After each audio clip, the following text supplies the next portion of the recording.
Hey, I'm Brooke. And I'm Arisha. And we're the hosts of Wondery's show, Even the Rich. On our new season, we're telling you the story of one of the greatest pop stars of all time, Britney Spears. For a decade, she's been trapped in a conservatorship that gives her father incredible power over every aspect of her life. Now we're pulling back the curtain to tell you how that happened and what Britney and her fans are trying to do about it. Subscribe to Even the Rich on Apple Podcasts, Spotify, the Wondery app, or wherever you're listening right now. Join Wondery Plus in the Wondery app to listen ad-free.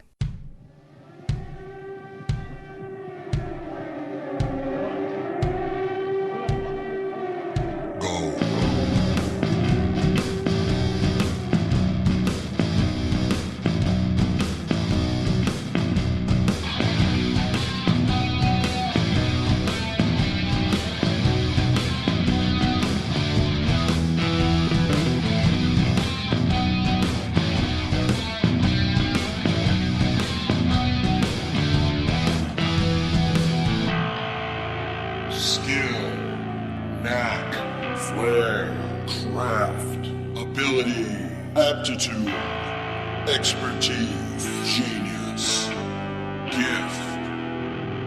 I'm the fucking talent. Hey, what's happening? Mike Schmidt, 40-Year-Old Boy podcast. I'm here for you. I knock, knock.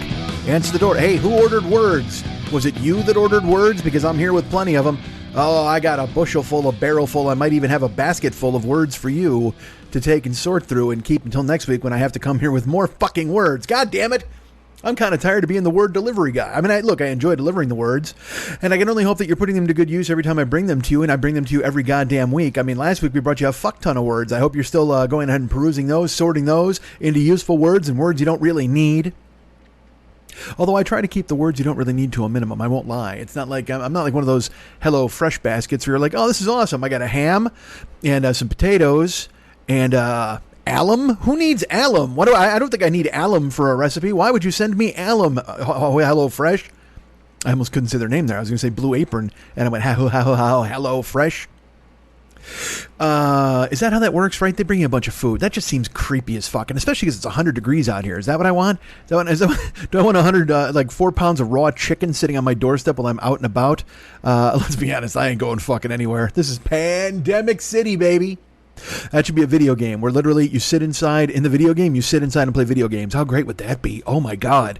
Hold on, I think I just invented something. Like a game called Pandemic City, like Grand Theft, whatever the fuck.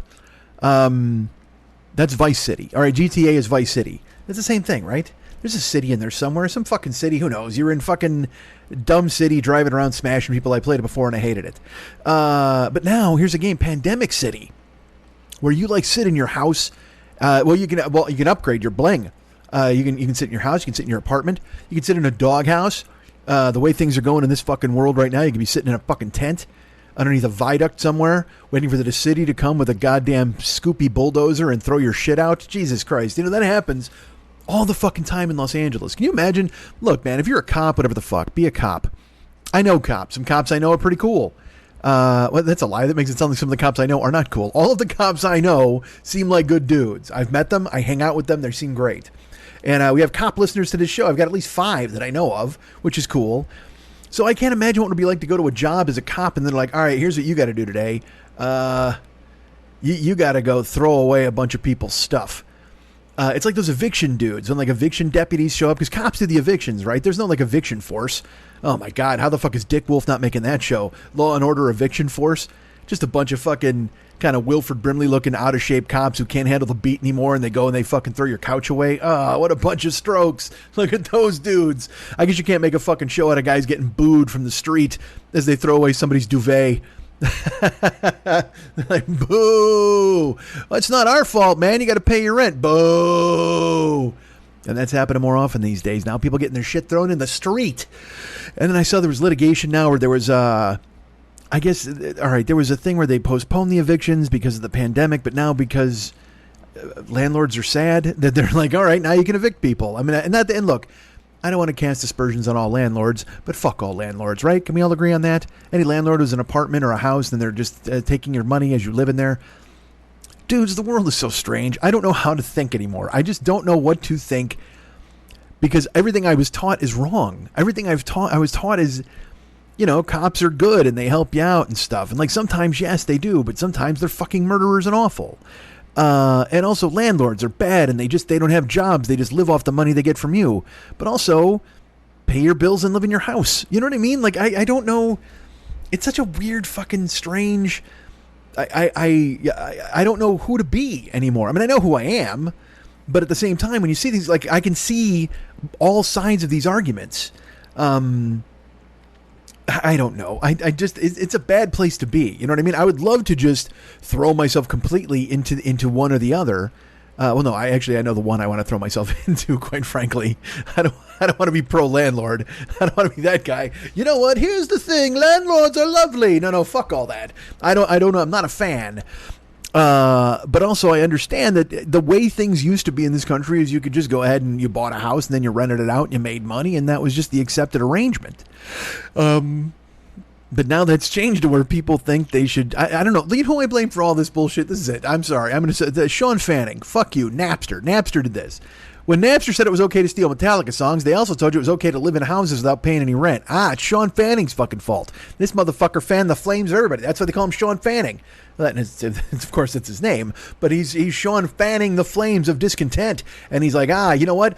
Go ahead and steal that Johnny Nash song. He's going to die someday, and he doesn't need your 6 cents. And by the way, go ahead and squat in an apartment and never pay your rent. That's what I say. Meanwhile, I'm going to get some Facebook shares and get Andrew Garfield mad at me. Oh man, Social Network's so good, isn't it? Isn't David Fincher a genius? Don't you look at David Fincher and think, man, I wish I was David Fincher? I mean, I don't know if I wish I was David Fincher, but I mean, I admire David Fincher and his work. I contradict myself all the time. Like, my brain just, yes, I wish I was David Fincher, and then instantly I'm just like, I don't want to be David Fincher. I like being me. But do I like being me? I do. I don't mind being me. Of course, I don't have any experience being anybody else, so how the fuck would I know? What if I was somebody else? If I was somebody else, then I'd be like, all right, cool, I like being this dude for a while, but would I have the option of going back to being me? See, that's some Jason Bourne shit. That's what I need. You know what I need? I need a bus locker in every major city in America with a new identity. So I can go ahead and grab a backpack and be fucking, Carl Wilson and just fucking walk around and kill spies and eat sandwiches. That's it. That's my whole fucking job. Carl Wilson, killing spies, eating sandwiches. Let's reverse that. I'm killing sandwiches and eating spies. Let's fucking do this. I don't give a fuck. That's what Carl Wilson would do. And then I go to the bus station. I put my fucking backpack away. Hey, Mike Schmidt, how you doing? I don't know anything about sandwiches and spies. Well, don't ask me a question about sandwiches and spies. I got no idea what you're talking about, you fuck. But then I go to another city, and all of a sudden, who am I? I'm Larry Carlton, and I'm in charge of fucking soup and stealing cars. That's me. I eat some bowls of soup. I steal a couple of vehicles. I drive around town, go back to the bus station, put the backpack away. Hi, I'm Mike Schmidt. I hate soup and fucking stealing cars. I get in a plane. I fly somewhere else. Come back to L.A. I'm just Mike Schmidt. Go to my apartment. Yeah, that's what I need. I need experience. I need a vacation from me. I need to go ahead and take a vacation from being me and be somebody else for a while, right? Oh man, this past week I just fucking sat. I will be honest with you. I pondered. The reason this show's coming out on fucking Friday, all right, and it's Friday afternoon. It's not even fucking early. I was all ready Wednesday. I sat down. I was gonna do it, and then Thursday, the pandemic has wreaked havoc on me and my schedule, and it's allowed me to indulge myself in going no, but also because of not having anything to talk to you about. And look, you've heard me do this. You know what? I think literally this year, the thing I've talked about more than anything is the fact that I have nothing to talk about, which used to be fun. Didn't it used to be fun when I'd come in and go, look, I got nothing for you today. And then an hour later, we'd be like, hey, there's a show. It's fully formed. Lily had fun. That's great. Let's fucking stamp this, put a bow on it, and send it out the goddamn door for everybody to open on podcast Christmas morning every Thursday. But now we're here on Friday afternoon, and I struggled. I sat and I looked. Because for the past week, I've just been, you know what I did? I was sad. I sat in my fucking house and listened to Van Halen. That's it. I went and watched a movie with my buddy on Monday. I did a couple of movie nights with Bridge. But I mean, it's just the same life, man. It's the same fucking hamster wheel. And what do I tell you guys? You know, I'm supposed to be bringing you some sort of special, interesting analysis or some fun stories and bullshit. And it's like, what the fuck, man? Instead, I wind up doing that. And then we do this part where I navel gaze. And I'm just like, I don't know, duh. And then everybody's like, and people are very, and first of all, let me say this. All right, last week's show was And look, I'm not hanging drywall. I get this. I'm not digging ditches. I'm not, I don't have a taxing job like a lot of people out there who work in physical capacities or even people who have to take care of children or have to juggle bills or any of those people. I understand that. But my life is unique to me. So to me, it's the only thing I can speak to. And, last week's show was fucking hard for me to do. It just was.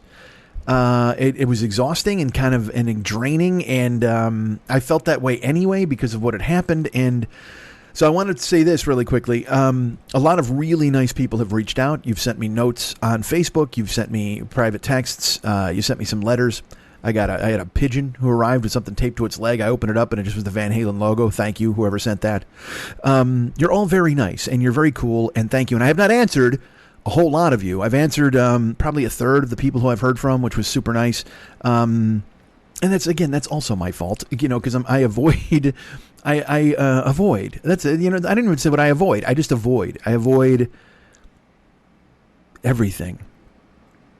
And so you were all very kind and wrote me, and I will respond to all of you, I promise. You reached out via text, you reached out via Facebook Messenger, you reached out, as I've mentioned before, carrier pigeon, and I will get to you. But thank you so much. I'm glad that the show was something you enjoyed. It was funny.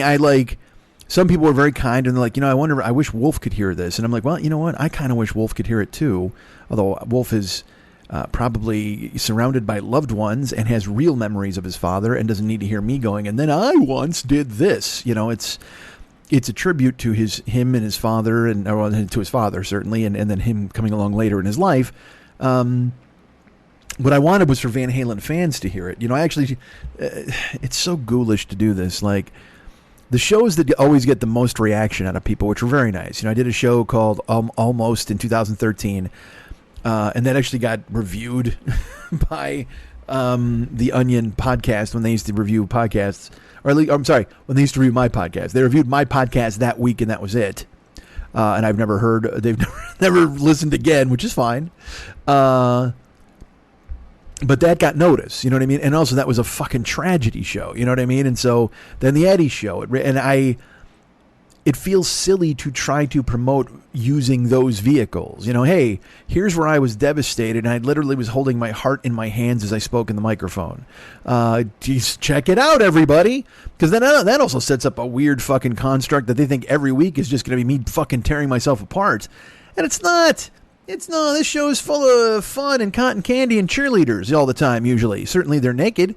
And certainly I'm eating cotton candy out from between their very shapely ass cracks, or ass cheeks, I should say. Ass cracks, multiple ass cracks. I don't know how you cheerleaders handle your business, but if you have multiple ass cracks, I'll say this, that's just more ass for me to eat. I'm not going to lie to you. It's not going to be like, ew. I dive in and we do what we can. And it just means more cotton candy. I just got to get 2 orders of cotton candy. You got multiple ass cracks? I got to get 2 orders of cotton candy to jam in there and fucking eat out of your ass crack. And I'll do it, ladies. I'll do it, cheerleaders. Step right up and shake those cotton candy pom-poms and fucking bend over and get ready. Because it's time to get face planted. Oh, you're about to get fucking schmittized. Is that what we call it these days? We don't. But so it seems weird to try to promote this show with that stuff. You know what I mean? Where I'm like, dude, you should listen. This week I was unbelievably sad about the loss of a childhood hero. I wish I could get media coverage for this. It's so fucking antithetical to who I want to be. I mean, look, I don't promote the fucking show anyway. All right, let's be honest with ourselves. I'm very lucky to be part of the Misfit Toys Co-op. Hey, let's talk about that for just a second, because I don't think I got to mention it last week. Did you know this? I'm part of the Misfit Toys Co-op. I am. And who's in the Misfit Toys Co-op? Well, I'm not quite sure. I'll be honest with you. Well, that's a lie. Of course I know who it is. It is Jimmy Pardo and Matt Belknap and the Never Not Funny family. Matt Belknap. Did I say Nop? I think I did. Jimmy Pardo, Matt Belknap, and the Never Not Funny family. Never Not Funny is a podcast you can find right now in the iTunes store. You can also get your finances in order if you want to subscribe to the goddamn thing, and I think you should. The No Fun podcast, that's our great friend Jen Kirkman.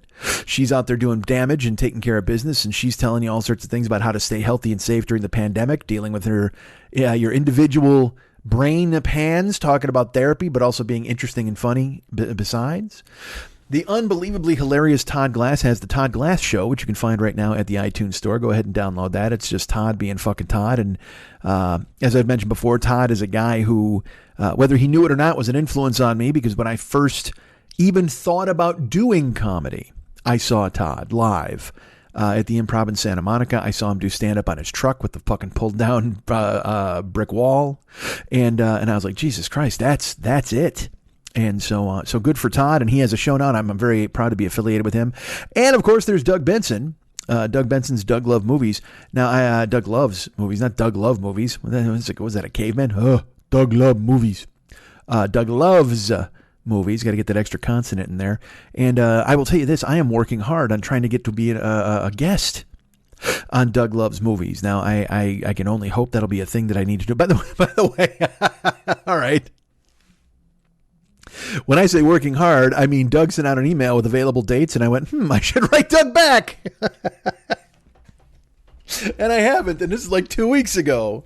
So I guess I'm not really working hard. I guess I'm working toward possibly being a guest on Doug Loves Movies. Now, am I getting it because I'm funny, or am I getting it because I'm part of the Misfit Toys Co-op? 6 of 1. I don't know, man. I think I'm hysterical.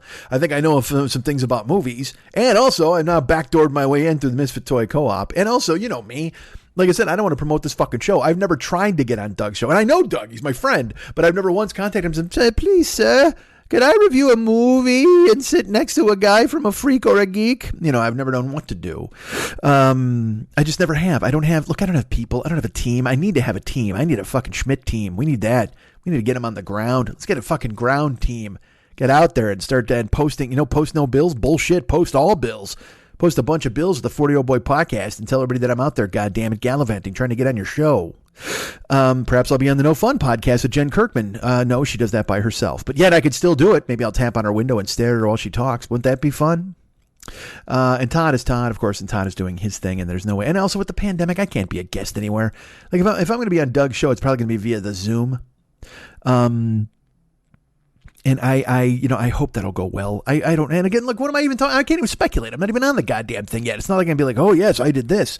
Here's me on Doug. No, I've got to write him a fucking email first. Why am I even dreaming? I'm wish casting. Ooh, I'm like those dudes who think, they're like, oh, wouldn't it be great if I did this? And then they have a dream about going to prom and all this stuff. And they play it out in their heads. Then they wake up, they're still on their couch. They're like, fuck, I got all that work to do. In my dream, I just accomplished it. It was great. But then when it comes to having to do it, you're like, nah, nobody wants to fucking do that. But Doug's my friend. It wouldn't hurt to reach out. And he actually sent out an email and said, hey guys, there are dates available in November and December if you're interested. So I should probably write the man, shouldn't I? Why don't I do that right now? I'm going to put you guys on hold. No, I'm not. There was an ad at the beginning of the show here, I think, right? There was an ad. I had a tutorial with the people from the Misfit Toys Co-op, and I had to sit and learn, and they showed me how to insert ads. Because all right, again, here's me. I'm a child. I figure I'm doing a co-op. I'm like, finally, here we go. Now that I start getting babied, now these people step up and they realize what kind of worth I have, and here we go. And what happens, ladies and gentlemen? What happens in that instance? They then contact me, and they're like, we're going to teach you how to do stuff. Oh, fuck off, man. I don't want to, how the fuck do I want to learn how to do, it's bad enough I've got to produce this fucking show on my own now because fucking Lily took a powder. Now I've got to be the guy who does this. So I did a tutorial where I sat for a class. And look, I've had several conference calls with these people. And look, I should tell you this. This is not their problem. All right. They're lovely and they're very nice, and everything they've taught me to do is they've held my hand through all of it. But you know me, I'm just like, no, man, why do I got to do all this stuff, man? But I do. If I want it to work, if I want it to be something that you guys can listen to, if I want it to be something that makes sense, I need to do it myself. So I learned how to put ads into the show. Now, I think there were ads last week, which actually, I won't lie to you, because this show, Keep It Indie with Mike Schmidt, we've goofed around, but now Misfit Toys Co-op, it's a great thing. But then last week I do a show like I did last week, and I didn't want any ads in it. So I didn't put any ads in it, but then there were ads in the beginning and the end. And I wanted the show to start with with the fucking car horn sound effect, from Run 'Em With the Devil into the theme song. But there was an ad, I think, for like Fruit Cup or whatever the fuck before it, which is fine. And what do I care? Right? But aesthetically, I just wanted the show to open with the fucking car horn noise. Anyway, who gives a fuck? I went and I sat, I had this fucking meeting with them, and they were super cool and very nice. And I took notes, copious notes, even though it's just super easy. Click this, move this, do that. But now I have to put ads into the show whenever I deem fit. So when I finish the show, again, I used to just finish the show and then I'd post it. But now I've got to put a green line here and I've got to click an arrow and hit save. And my I know where I'm pretty sure I know where the ads are going to go, but who knows, man? What the fuck do I know? I'll know. Well, I mean, I have a general plan of where the ads can go, but, Imagine a disputed national election is tearing the country apart. And then in the final weeks before inauguration, the unpopular sitting president forces through a flurry of last-minute court appointments. These are the headlines of 1801. New President Thomas Jefferson refused to honor his predecessor's appointments, setting in motion a court case that will transform the power of the judicial branch. Hi, I'm Lindsey Graham, the host of Wondery's show American History Tellers. We take you to the events, the times, and the people that shaped America and Americans, our values, our struggles, and our dreams. In our latest 7-part series, we delve into the history of the Supreme Court and the landmark cases that forged modern America, from separate but equal to Roe v. Wade and the 2000 election. Listen to Supreme Court Landmarks from American History Tellers on Apple Podcasts, Spotify, or the Wondery app. Join Wondery Plus in the Wondery app to listen ad-free. Well, I guess there's a good place for an ad to go, right?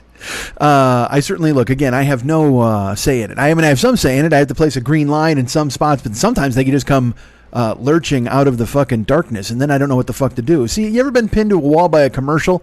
You ever had a goddamn MeUndies ad hold a blade to your throat? It's happened. It's happened to me several times. Nobody likes that.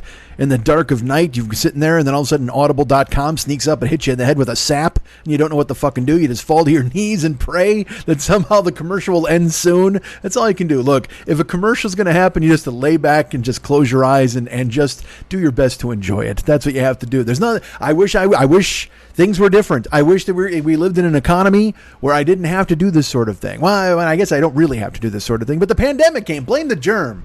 You know what? The germ has brought the scourge of everyone else. Not only the germ, it affects your lungs. It gets that gross looking fucking Velcro COVID ball germ into your lungs, and then it puts ads in your brain. That's it. Blame the germ. It's brought that. And look, I probably shouldn't do this because the commercials are going to get pissed off. And these are commercials that are sentient. I wish there was a way that I could go ahead and just be like, yeah, no, and tiptoe around it, whatever. But no, these are commercials that when they want to, they'll shove their way in. And if I wind up being too critical, who knows what'll happen? I might get just fucking swarmed, and that would be terrible news for you. Although maybe it isn't. Maybe that's what you prefer. Maybe you're sitting there thinking to yourself, you know what? I wish a ton of fucking ads would just fucking stormtroop this show and we wouldn't have to hear Mike. What if Mike was outweighed by ads? What if it was just an ad podcast? What if I just put a million green lines in here and there was nothing but fucking commercials? Because again, like I said, the commercials have no sense of humor. I can sit here because I even asked. I go, hey, can I make fun of the sponsors a little bit? And they're like, well, I don't know, maybe. And I'm like, all right, well, I just want to make sure that I don't want to have some commercial just come in and muscle its way into the fucking show without me even knowing about it. Hey, I'm Steven Johnson, the host of Wondery's show American Innovations, where we go deep into the stories of the scientists, engineers, and ordinary people who shaped our modern world. On our newest series, we're telling the story of the early fight against AIDS. It's a story you might recognize from our current public health crisis. A government bureaucracy unprepared to handle a fast-moving epidemic. A public response driven more by politics and fear than science. Victims often left to die alone, cut off from family and loved ones. But it's also a hopeful story. One of doctors, scientists, and activists fighting not just the disease itself, but the paranoia and prejudice that came with it. Despite overwhelming obstacles, they achieved medical and political breakthroughs that affect us all to this day. Listen to The Fight Against AIDS on American Innovations on Apple Podcasts, Spotify, or listen ad-free by joining Wondery Plus in the Wondery app. Okay, now this isn't even funny anymore, all right? I think we can all agree on that.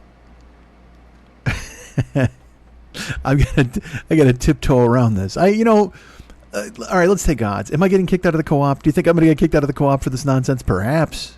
Am I going to lose you guys? Perhaps. Look, this won't happen again, but it might. I don't know. What do I know? I don't have any control over this bullshit. Although I think I just told you that I kind of put the green lines in when I put the green lines in. Honestly, I won't lie. I thought this would be funny. I'm like, oh, this is going to be a funny thing. And then I'm like, no, it probably isn't funny. It's not as funny as you thought it was. And yet here we are. We continue to go through it. This is just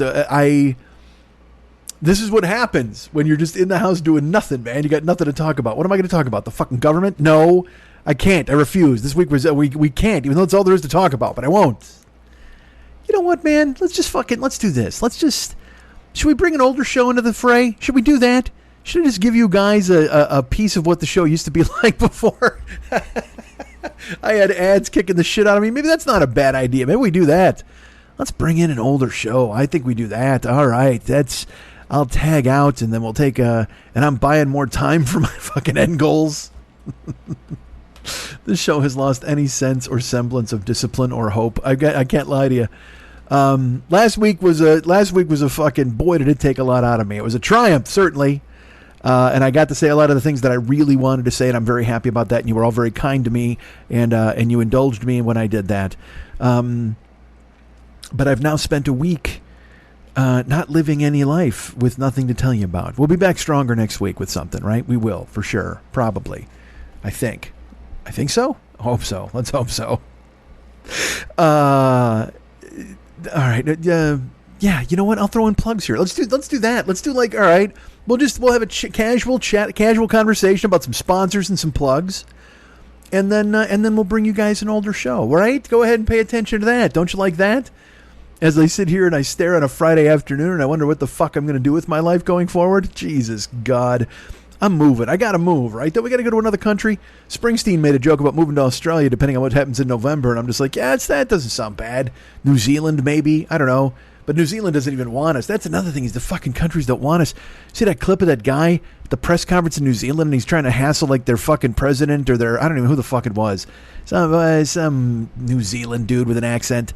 And an American shows up at the press conference and is like, you can't prove that germs caused this virus. I want you to prove it. And the New Zealand guy is just like, well, obviously this dude was educated in America. And you realize we are just a fucking punchline all over the goddamn place. And a lot of people are happy with that. They're just like, well, I don't give a fuck what Australia thinks of us or New Zealand. Really? You don't wish that you were somehow respected or looked upon as, again, as I mentioned before, we used to be the world's policeman. Wouldn't it have been better if we were like the world's professor? Wouldn't that have been cool? If we helped everybody and we did what we could to just dispense goodness? Fuck, I don't want to turn it into this. Let's not do that. I told you about the Misfit Toys Co-op. With our great friends Never Not Funny, Doug Loves Movies, The Todd Glass Show, and No Fun with Jen Kirkman. All of those shows are available right now in the iTunes podcast space, the Apple podcast space, however you want to call it, or wherever you can find finer podcasts. I assume it's Stitcher. I assume they're at Podbean, all of these fantastic places. Again, if you go to nevernotfunny.com, you can get your finances in order and subscribe to their super special level. That's where you want to be. You want to be on the super special level of Never Not Funny, don't you? So get those finances in order and hear the multiple shows per week that they churn out of fucking Never Not Funny Incorporated. And Doug and Todd and Jen are doing fantastic work too, available at, I said, the Apple Podcast. Go ahead and subscribe to all of them. They're all doing very good things. You guys can get me at Mike at MikeSchmidtComedy.com. You guys can be my friends at Facebook.com/The40-Year-Old-Boy. You can follow me at Twitter.com/The40-Year-Old-Boy. I'm there. I'm lurking. I'm always doing fucking things and writing tweets. Who cares? This has been a very, I won't lie to you, it is clearly, as indicated by what we've done so far, this has been a very who cares week. I wallowed. I didn't wallow, but I mean, I allowed myself to live in my sadness, and continue to live in my sadness this week, and find a way to be happy by listening to music from our great friend Edward, and which was awesome. As a matter of fact, I will tell you this: because I've been listening to it all the time. I listen to it in my earbuds. I listen to it in the shower. And I got out of the shower, and I got dressed. I'm in my apartment. There's a knock on my door. Nobody knocks on my door ever. Sometimes Amazon guys. But I opened it up, and it was one of my longtime neighbors, and she lives upstairs. And she said, "Hey, I had to come by and thank you for playing Van Halen." And I said, "Oh man, I that's all I'm listening to, and I can't stop." And she goes, "Oh geez, yeah, and then I." Everybody can't wait to share their experiences. You know what I mean? So I was like, yeah, I loved him. I mean, I actually did my show about him this week. It was a longer show, and I was able to pay tribute to him. And then because we're playing poker apparently, and that was only a flush, she whipped out a full house and went. I was backstage in 1988 when Van Halen played with Metallica on the Monsters of Rock tour. I was sitting with Sammy Hagar's mom, and at that point, it didn't make any sense to mention that I had met Eddie or any of that. I mean, there's no relaying my experiences at that point, and I had done so on the show anyway, so if she wanted to listen, that would have been cool. But it made me laugh because everybody, people can't wait to share with you the joy that was brought into their lives by Eddie and the band. So that's why I was like, oh man, I can't stop listening. You know, I did a show about him this week, and then she said that she had met, you know, she had been backstage and seen them from like the backstage area, got to watch from the wings, and loved them and has loved them forever. She said that she saw them in 1974. It's because she's a lifelong Californian, and I thought that was pretty fucking amazing. So yeah, pretty cool. So that was nice for her to pop in and at least say that to me. But again, it was that thing where I'm like, I go, yeah, I just did a show about him. I was backstage. I saw them, and I'm like, oh, okay, cool, all right. I don't have any personal anecdotes to relay now because I'm certainly not going to top that. But the excitement people have is palpable because they couldn't wait to share what they had experienced and what the loss meant to them. So I was happy to listen. So yeah, get me in Mike. What was I? How did I even spin off into that bullshit? I don't even know.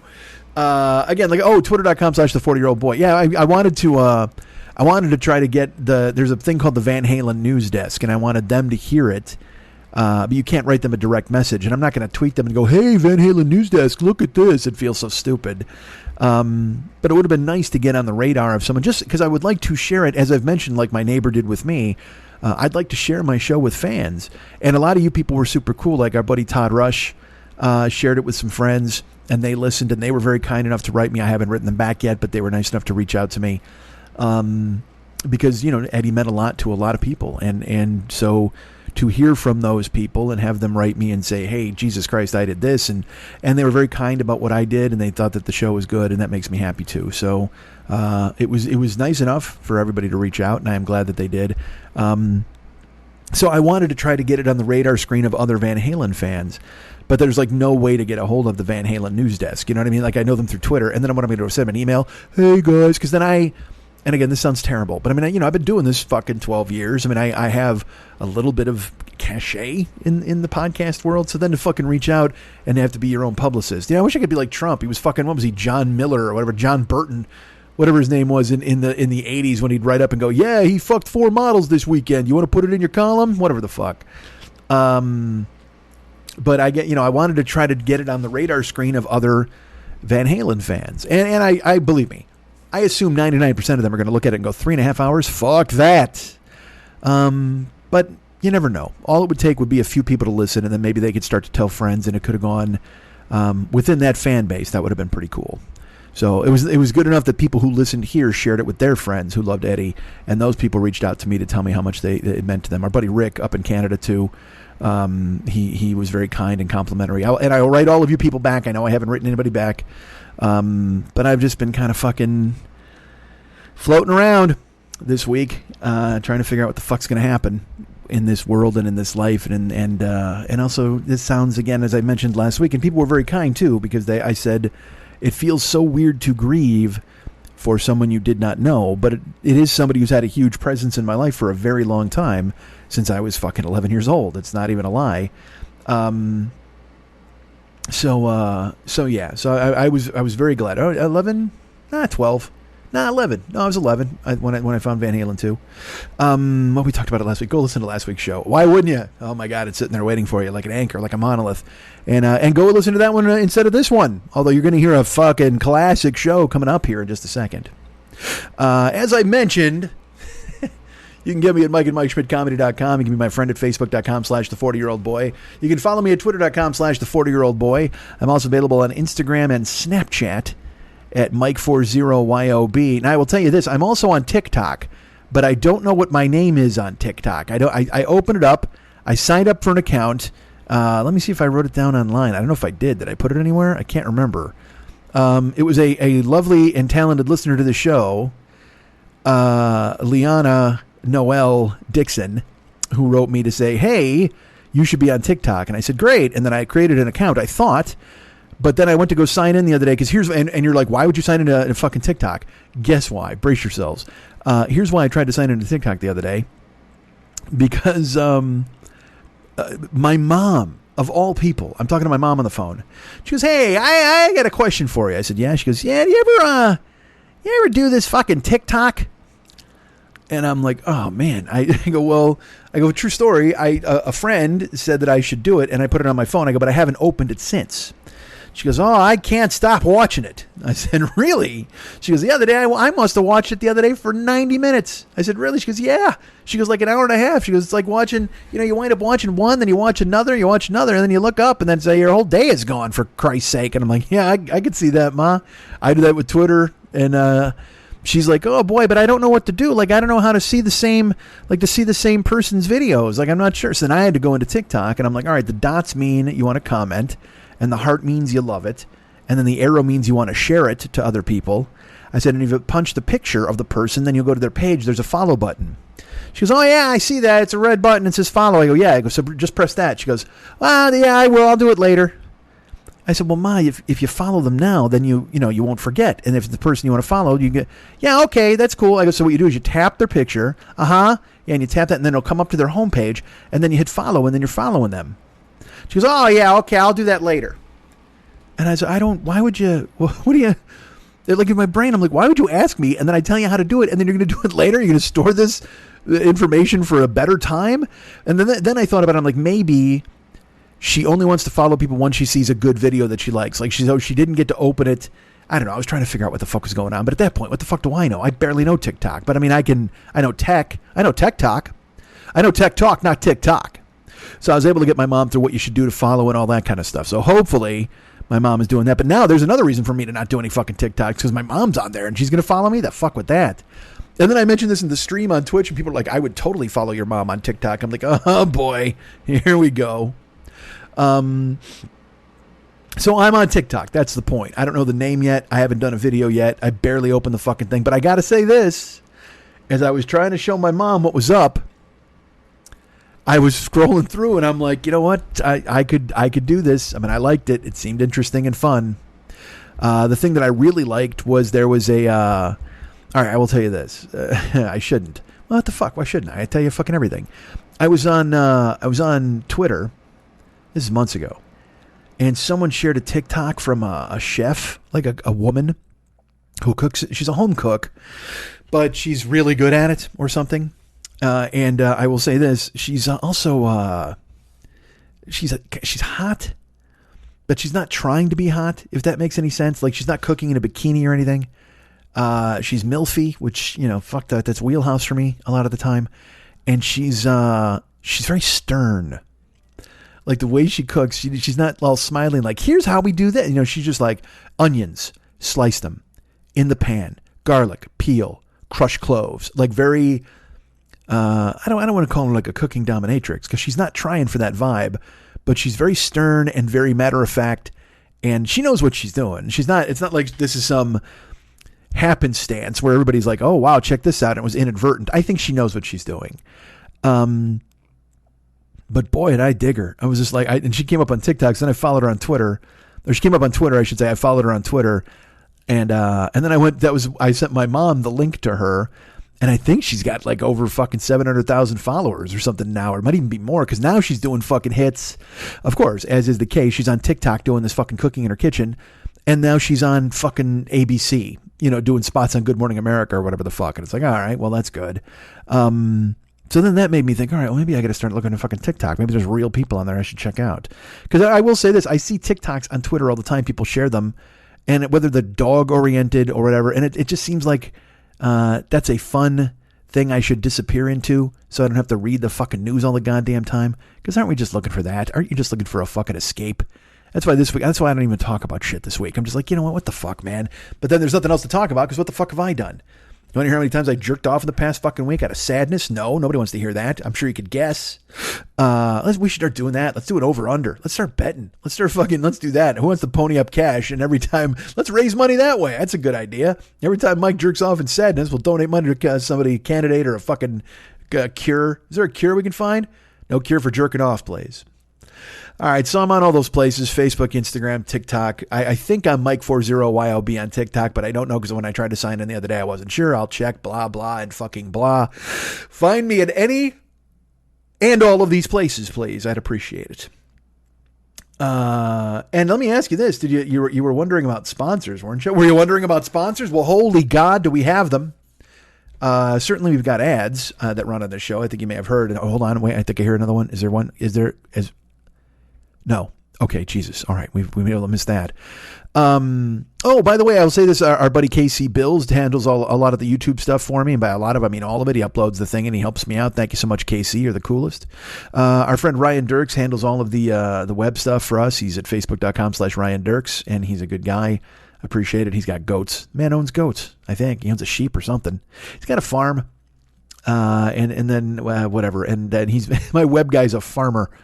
That'll tell you all you need to know about this show. Nothing against Ryan. But that's smacks Keep It Indie with Mike Schmidt. And of course our good friend David Hernandez. David Mex Hernandez, as I've called him in the past and I will call him in the future. He is at facebook.com/David Mex Hernandez. You can go ahead and find him wherever you'd like to find him. All of these fine places. Be his friend at facebook.com/David Mex Hernandez. You can check out all the artwork he's done for my page. The artwork he's done for the Joker's page, the artwork he's done for his own page, the artwork he's done for his closed group. He's got a group called This Is Dumb, That's Dumb, You're Dumb, I'm Dumb. You can join it today. Why wouldn't you? I think you should. A very talented artist and also now a podcaster. What is this? Yes, the man has a podcast. It's called the Phlegmcat Podcast. That's 2 words, PHLEGMCAT. Podcast, the Phlegmcat Podcast, available now in the iTunes store. Go ahead and check it out. This week's episode is let me say this. He's got a cool thing. And tell you this, there's a cool thing in this week's episode, and I don't want to give anything away, but the cool thing is me. What? Yeah, that's right. I'm the cool thing in this week's episode. You'll get some Ice Cream Man. You get a sample of some Ice Cream Man out of our friend David. He does, for some odd reason, the show's an hour long. He spends 58 minutes hammering Sammy Hagar. He makes fun of Sammy Hagar. He rips him, and he mentions how much he hates Van Halen's Sammy Hagar music. But here's my favorite part. This is what Dave does. David Hernandez. He'll be like, "Oh man, Sammy Hagar, that fucking song, it sucks, and he sucks, and the band sucks, and well, the band doesn't suck, but that music sucks with Sammy." I'm just kidding. I'm teasing. Come on, I'm just teasing. Nope. No, sir. We know you're not teasing. If you're going to hate Sammy, which you do, then hate Sammy. I know you're looking to not get some feedback. You don't want emails going, well, Sammy's a nice guy or whatever the fuck. And I understand walking that line. I've done it myself. But you hate Sammy. There's no reason to fucking shy away from that. That's okay if you do. But literally, you can't spend an hour ripping Sammy Hagar and then going, I'm teasing. No, come on. I'm whatever. We're just having fun. Let's get some Neil Peart talk or Peart talk. You hear about Hammer Pants Eddie? That happens. Dave takes a shot at Hanson for some reason, which I don't understand because Bop is a fucking classic cut. If you want to buy Ninja Stars with Geddy Lee, this is the show for you. You'll hear about Muhammad Ali. Geddy Lee and Muhammad Ali. Look at that. At one point, David mentions that he's a mumble butt on his janky jingles. I don't know exactly what that means. I don't speak the Phlegmcat language, but you might, being regular listeners as you are. You'll get a Centaur song, you'll get statue tales, you'll get a statutory story. One of those is not true. All of these available now on the newest Phlegmcat podcast. Go ahead and check it out and hear David fucking cracking wise and waxing on and on about guitars and bands and his amazing cool-ass life. Go ahead and check it out right now. The Phlegmcat podcast is over there in the iTunes store, the Apple Podcast space, whatever you want to call it. Go ahead and find it and download it today. We have another sponsor podcast. What? Why, it's our good friend Fearful Jesuit over at the Paranoid Strain. Is it really? Well, yes, it is. Why would I lie? Why would I tell you? Why would I say it was something it wasn't? What if he wasn't? What if he wasn't the sponsor? Now, oh, you know what? Fuck, I just thought of something else. Hold on. Before we get into Fearful Jesuit, our buddy David Mex Hernandez also can be hired for artwork. You can hire him to do paintings and caricatures and all sorts of cool-ass stuff. And if you want to do that, you want to go to his website, artbydmh.com. That's artbydmh.com. Before we get started, support for this podcast comes from Boost with Facebook, whose podcast, Boost My Business with David Fisher, features unique perspectives and insight from business leaders and small business owners. Hear stories and anecdotes about businesses just like yours. Gain insight on what it takes to grow a business and learn from both the mistakes and triumphs of others. Download Boost My Business wherever you get your podcasts. That's Boost My Business Podcast. Oh, man, I knew that was going to happen. All right. So, to go to artbydmh.com and also But if you want to book him, go to facebook.com/David Mex Hernandez. But what I mean is you go to the website, you see a bunch of different other artwork that he's done, because the man's done amazing work. For the Westside 86 Jokers page, for his own page, for the This Is Dumb, That's Dumb, You're Dumb, I'm Dumb group that you can join if you'd like. All of that exists. Go check it out now.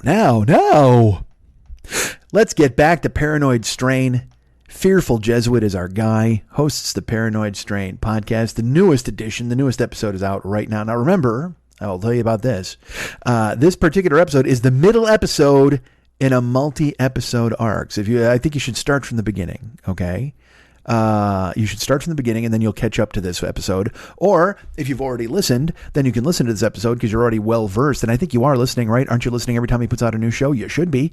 I'm telling you to. He's telling you to. Go ahead and subscribe to the Paranoid Strain podcast in the iTunes store. Leave an iTunes review. That'd be pretty cool. Also, leave an iTunes review for David. I forgot to mention that as well. Go ahead and tell him he's doing well. Tell him I sent you. Same thing with Fearful Jesuit. Tell him that I sent you to go do a review for that. That'd be pretty neat. And he would know then that I'm a hitter. That's very important. But as I've mentioned, this new episode of the Paranoid Strain is a middle episode in a multi-episode arc. So you should start from the beginning if you want this to make sense. Unless you think listening in order is a conspiracy. What the fuck? Don't have that on your conscience, baby. If you think this is a conspiracy, I don't know what to tell you. And you should just move along. Move on with your bad self. I don't know, with your bad mama jamma. It's not a conspiracy. And if it were, wouldn't look, let's put it this way. I hope it is a conspiracy, because then our good friend Fearful Jesuit can debunk it in the future. Ooh. Oh, I think that would be great. So please make sure to remember that this is a middle episode in a multi-episode arc. You get a shout out. Look, and this is, you know what we do? I'm going to tell you exactly what we do. We take a trip to Nixon Land. Woohoo! Which is, it's either a fantastic podcast episode or the worst theme park you've ever been to in your life, Nixon Land. Oh, don't forget to go ride the Shrug Coaster. Oh, that's what you got to do. Don't forget to ride the bumper checkers. That'll be fun, won't it? Look, you'll hear all about Nixon in the show. Author Rick Perlstein is back, ladies and gentlemen. That's right. Fucking Rick Perlstein is in the house. And he is our touchstone for all things Nixon in this show. And I would say there's a shout out to the Renaissance Bookstore in Milwaukee, which Rick went to, as a youth. We get to hear about fucking Rick Perlstein's pool party. Maybe not his pool party, but his parents' pool party, which was brought to you by racism. When you want to stay home from work and swim all day with your friends, look to racism. You'll hear about the chattering classes. You'll hear the phrase existentially desiccating, which is a phrase that I found very interesting and enjoyed very much. You get the origin story. Now get this. This was shocking to me. The origin story of Barry Goldwater. I did not know this. He was bitten by a radioactive conservative. I had no idea that was the case. And yet that's what happened, transforming him into the front man they needed for the ideas of Robert Welch and Clarence Mannion. He is Barry Goldwater, ladies and gentlemen. You'll also hear on this episode how close we came, how perilously close we came as a country to electing a President Orville Farbus. You think people are stupid now. Imagine if we would have had a President Orville Farbus. You think the world doesn't respect us now? Imagine if President Orville Farbus in his goddamn overalls whittling on the porch of the White House had ever come close to the office. What a drag that would have been. But we were close. It almost happened. I heard some weird thing that Senator McCarthy may have soiled himself. That was mentioned in passing, and I think I may have misunderstood, but it's in there. Here's something, by the way. This will tell you all you need to know. Whenever you're dealing with conspiracy theories, you always need this sentence at some point. And it doesn't even need to be the name. The name is, you can trade in the name or trade out the name. This could be any number of names. The name is irrespective of deciding whether you need this or not for a conspiracy theory. Just this sentence alone right here. Charles Koch wrote a pamphlet. That's it. As long as somebody writes a pamphlet, you've got a conspiracy theory. You know that's about to fucking happen. The pamphlet is called A Businessman Looks at Communism. Can you think of anything thing you would throw away faster if somebody handed it to you on the street. Can you? I don't care if it was a flyer selling me swastikas. I think I'd read that with a little more interest than I would a businessman looks at communism. I just would toss it in the trash instantly. I think it would even burn my skin if I touched it because it's so fucking boring.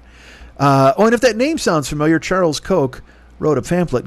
Just guess who his kids are. Why don't you guess who Charles Koch's kids are? I'll wait. I don't think I need to tell you. You find out that America is God's chosen nation, or at least some people thought that. You'll find out that the firebugs and the Orthogonians were having a war. It was very much the most boring West Side Story thing you could ever imagine. The Orthogonians and the Franklins. The incels were the Orthogonians, by the way, in case you're wondering if you need to pull this apart. I may have taken these notes in a different way. They're all written down. You'll hear the phrase looked down on by the cool kids. Nixon felt he was looked down on by the cool kids, and isn't that just the basis of every grievance in this goddamn country for all of eternity now? What is... we live in a high school. This world is a fucking high school and always has been. You know what phrase I heard more often than not in this fucking, like, if you, even more than Fearful Jesuit saying his name, referring to Danny Unicorn, even more than that, you know what phrase is in this fucking podcast? The swells. Our boy Rick keeps talking about the swells keeping Nixon down and whatever the fuck, and I'm like, the swells? Jesus, what is that? All right, nice Gatsby reference, Jesus. But it's in there. And then there's this sentence, which, by the way, again, as much as a pamphlet that says a businessman looks at communism would terrify me and make me fall instantly asleep, here's this phrase that takes place in this show. But back to Goldwater. I believe me, I would sprint in the other direction. I would tune it out. I would tear the radio out of the dashboard and throw it out the window, Better Off Dead style, if I ever heard a host say, but back to Goldwater. But goddamn if Jesuit doesn't make it interesting. And I paid attention and I listened. So you got to download this episode of the Paranoid Strain podcast. It's available right now. I think I may have actually done the whole show for you at this point. Here's my favorite description ever of Richard Nixon. Are you ready for this? Who's this we're describing? A serial collector of resentments, he raged for what he could not have or control. Richard Nixon or Mike Schmidt? Let me ask you that right now. Go ahead. I'll wait. A serial collector of resentments, he raged for what he could not have or control. That's Richard Nixon, and he became president, or it's Mike Schmidt, and he became a podcaster. Who knows, man? Could be either one. Could be 6 of one and half a dozen of the other. Mix it up. Get a Mike Nixon in there. Get a Richard Schmidt. Dick Schmidt. Paranoid Strain podcast available right now for you to download and subscribe to. It is available in the iTunes store. Go check it out. Why wouldn't you? I think you should. It's great. It's grand. It's fantastic. It's lovely. It's delicious. It's delightful. It's sugar-free. That's an ad from the 70s for something. I don't know what it is. Sugar-free 7-Up, maybe? No, I think I'm transposing Jeffrey Holder into my head for some particular reason. With a cola nut. Ha, ha, ha, ha, ha. Paranoid Strain podcast. Go ahead and subscribe right now in the Apple Podcast space or anywhere else you can find fantastic podcasts. Along with the Flemcat podcast available as well. Why not? Check them all out. Go get them all. Folks, did you know that I got a bunch of channels? I do. Good Lord, do I have channels. I'm available at youtube.com/the40year-old-boy. That's where you can go ahead and find all the archives for this goddamn show, including the episode that will be closing this show. That's right. I don't even know why I'm doing that, but I'm going to because I feel like this show's been an exercise in futility, and you deserve a bonus. You deserve a break today. So get up and get away to McDonald's. McDonald's. McDonald's. That's another commercial where a kid sang really high at the end of it. I remember a lot of junk. All right. YouTube.com/the40year-old-boy. YouTube.com/the40year-old-boy. Go check it out. All sorts of podcast archives in there lurking and waiting for your approval. Also, did you know I'm on Twitch? I am. Twitch.tv/the40year-old-boy. Twitch.tv/the40year-old-boy. You'll find me there. It's every Monday, Tuesday, Thursday, and Friday, usually about 4 o'clock in the afternoon. But if you go and follow or subscribe to the channel, you'll always know when I'm on, man. Always, always. You'll check me out. You'll love me. You'll think it's fantastic. You'll enjoy it. Twitch.tv/the40year-old-boy. Sometimes we play puzzles. Sometimes it's just me yapping. Sometimes it turns into a festival of swords. Sometimes there's this game where I'm running around like a little clit trying to jump off seesaws and stuff. Oh, look at the fun we're having. Sometimes we just do Trailer Park where we watch a bunch of trailers to movies and laugh and make fun. Oh, it's great. And it's something I enjoy doing immensely. The twitch.tv/40year-old-boy, twitch.tv/the 40-year-old-boy, twitch.tv/the40-year-old-boy. That's the network you need to tune into, and you go ahead and subscribe or follow, and you'll find me on there, and I'm doing cool stuff. And then you'll actually be able to see me while I'm talking. Oh, don't you want to see me? You don't want to see me right now. My hair is a fright. But I always make sure that I'm very presentable and kempt and upkempt. My upkeep is presentable. I don't know. I don't look bad on the Twitch. I could look really bad if I wanted to, but I don't. I'm on TV, suckers, so why not check me out? Twitch.tv/the40-year-old-boy, YouTube.com/the40-year-old-boy. Go ahead and subscribe to both of them if you would. I'd love it. That would be great. Cameo. What the fuck? Yeah, I'm still on Cameo. I'm there lurking. I'm doing whatever Cameo people do on Cameo. You want to hire me to talk to your family about politics? I'll do that. I'll rant and rave and scream like a dope. You want to hire me to just tell somebody happy birthday? You want me to hire me to tell somebody I'm sorry about their miscarriage? I can do that, man. You know what? Make me the guy. Make me your cudgel. Make me your bulldozer. Let me bring the bad news to people. You want me to yell at your kid for getting bad grades? I can do it. I'll be a cautionary tale. Let me show up and say, hey, dude, you want to get bad grades? You're going to wind up begging people to have a video on their phone of you for $20, of which I get 15. You want to get $15 every time you talk into a fucking phone? Well, that sounds pretty good. But what if nobody else books you to talk into the phone? Pay attention. Hit the book, son. No more pencils, no more dirty looks, no more books, no more teachers, whatever the fuck. I messed the whole song up, but that's because I'm here. See? I'm here telling you that I messed it up because I didn't go to school. Stay in school. You'll get it right every time. You want to get your Alice Cooper lyrics squared away and get them right every single time you spit them out of your goddamn maw? Then here's what you do. You go to fucking school and you pay attention, kid. Now here's what I'm thinking. Why would you hire me for Cameo when you could just go ahead and play this clip for them? Look at me. I'm scaring people straight.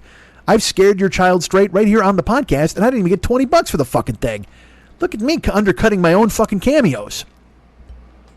Cameo exists. It's bookcameo.com or a Cameo app that you can put on your phone. You can hire me to call up and give a pep talk to somebody, tell them you love them, tell them you hate them. I'll virtually pet a dog. I'll just do some AMSR and I'll whisper for 8 hours so you can sleep while my voice goes like this. Hey, here's me thinking that you should go ahead and just close those eyes. Yeah. Drift off and make sure you dream about something lovely, and please know that once you wake up, I'll be here. I'll be rifling through your dresser and possibly even all of your pockets, because I think that maybe you're very smart and you're very crafty and you maybe hid your things in your pockets thinking that I would just go through the drawers and look at the clothes. No. I rifle through the clothes and I go ahead and take everything that's yours and make it mine. Sleep well. I don't even know if you can hear me because the air conditioning is on, but I tried that's me doing some AMSR. There's big business in that, isn't there? I think there is. I should go ahead and invent an AMSR channel. Hi, how are you? Sleep well, ladies and gentlemen. Why am I... Why is there a crowd sleeping? That makes no sense. It should be individually charted or targeted. You want to say sleep well, Rick. You don't want to say sleep well, ladies and gentlemen. Why am I putting an entire warehouse of people to sleep? Also, that's not a true whisper. This is a whisper. But when I was doing this, it's more of that. This sounds like I've been shot in a movie. But now this is my ghostly voice, whipping in one ear and out the other and haunting you as you drift off to dreamland and find me in a mansion somewhere. All right, enough of that nonsense. I'm hurting my throat just doing that. Not really. What if you hurt your throat whispering? I don't know how to. I would say you don't know how to whisper at that point. Book me for a Cameo, cameo.com or bookcameo.com, or it's on your phone, man. Download it. It's an app. Put it on there. Did you know that I'm a Patreon person? I am. Look, by the way, we've talked about this before. Hiring me for Cameo and Patreon and PayPal. If you want to support this show, this is the best time to support this show because, again, man, everything's a coin flip. We don't know what the fuck's going on in the world. And we got a vote coming up here where Uber's about to get fucking outlawed in California. It's going to be great. That's my last gasp job. I mean, at that point, I got to grab a fucking mop, right? I don't know what the fuck's happening. So I'd love to continue talking for a living. Wouldn't that be cool? So you guys can help out with that by going ahead and hiring me for Cameo and also becoming a patron at patreon.com. Patreon.com/Mike40YOB. Patreon.com/Mike40YOB. Find the page. Go ahead and subscribe monthly. that would be super cool. I would appreciate it very much. Now, nobody new has signed up. I've had a couple of people leave, actually. And thank you for the support that you gave me for as long as you could. And I do appreciate you thinking of me. That's pretty cool. But it would be super cool if you could go ahead and jump in at patreon.com/Mike40YOB and help me and help this show and keep me afloat and make me make some bucks, man, because I need to do that so I can stay alive and be a grown-up. Let's be a grown-up. Let's be grown-ups together, shall we? And if you want to help the show, if you don't want to be a Patreon patron, but you want to help the show via PayPal, you can do that. If you go to MikeSchmidtComedy.com, in the upper right-hand corner, there's a little Schmitty. He's got his pocket out, says donate. You can click on him, and you can either do a monthly setup where I get a monthly stipend from you via the credit card or whatever you sign up with via PayPal, or you can send me a one-time PayPal gift, a donation, whatever you want to call it, that helps this show. Like, you know who did that this week? Oh, Jesus Christ. You know what? I got to make sure that I say this correctly. I know his first name is Philip. He is our lovely friend, Philip. He has helped in the past. He sent me lozenges for Christmas once. And now he has reached out via PayPal and helped me out immeasurably with a donation. Philip, I don't know if he wants... I'm going to say his last name. I'm going to say it's Chafin. I'm going to say Chafin, but it could be Philip Chaffin, but I assume it's Chafin. That's my guess. But that's why I didn't want to say it too, because I don't know if he wants his last name said, but also at the same time, I don't want to fuck his name up. The dude just helped me out with a serious donation. It was very nice of him, and now I'm going to fucking chili dip his name? That sucks. So hopefully he's not angry at me. Philip, please don't be angry. But I hope you are feeling good and well, and I hope your husband is feeling good and well. They just relocated to a different climate. With the germ and everything like that. They're in their new surroundings, and I think they're loving it, which is really good news.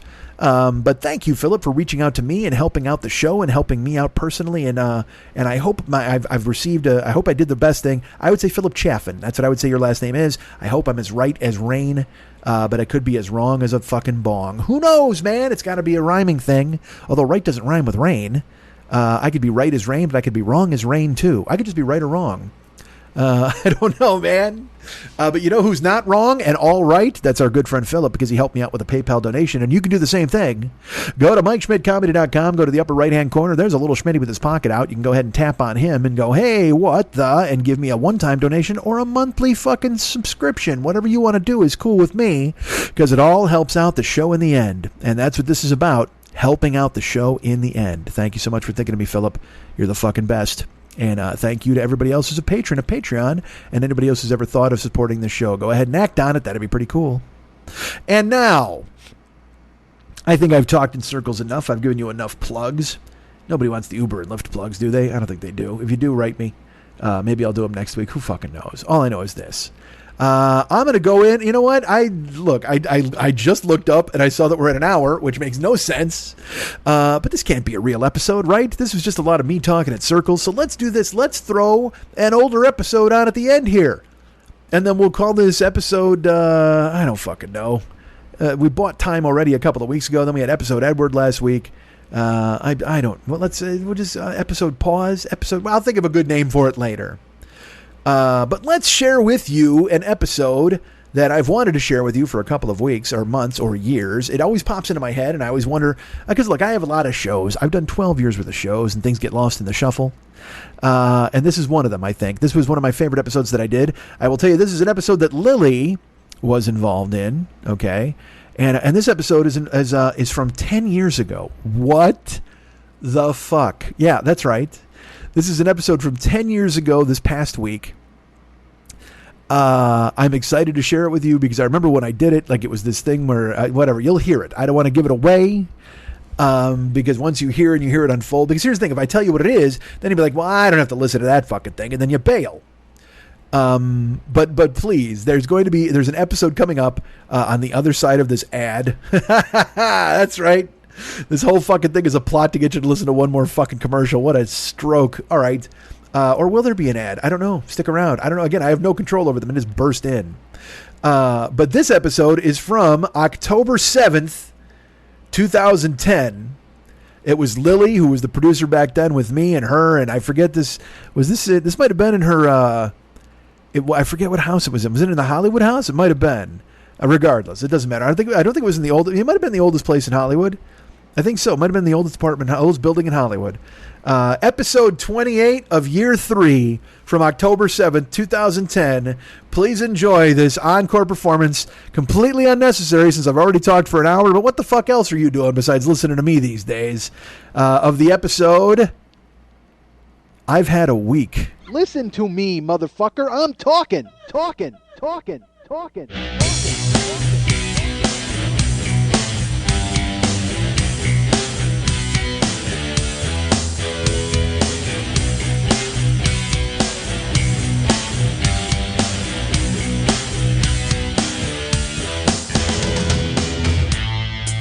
I say horrible things sometimes because I think they're funny. My podcast is a verbal mosh pit because it's just me pinwheeling around. You don't know where the fuck I'm going to wind up, and I generally have no idea when it's going to end or start. I'm responsible for this whole goddamn thing. I want a little respect from you people. Hey, what's happening? Mike Schmidt, 40-Year-Old Boy podcast, folks. It has been... first of all, don't say anything about the Phillies. All right, you guys got to keep that because I TiVo'd the game and I have not seen it yet. It is Wednesday. And I'm here recording the podcast, so I TiVo'd the game. I did not watch it, so I can't be told anything about it. So please save it. Keep your information to yourselves. I don't want to hear anything about it. But I'm excited. It's the first game of the playoffs. I wonder if anything good's going to happen. Fuck that. I watched that game. Are you kidding me, folks? How ridiculous would it be if I hadn't watched it? And I wasn't going to. Here's the thing. I told Lily, I said, I talked to her about it was the first game. All right, today, look, I'll just tell you. Today's Wednesday. All right. And I have had, folks, I have had a week. That's all I'm going to say. I'll be able to get into it maybe a little later, but we'll see. But I can tell you that as bad as last Wednesday was, that's how great this Wednesday was. Because, folks, I don't know if you're aware of this. Perhaps you're aware of this. I don't know if you have a television or a radio or a TiVo. Although I don't know if your TiVo wouldn't exactly tell you about it unless you had the television tuned to that station.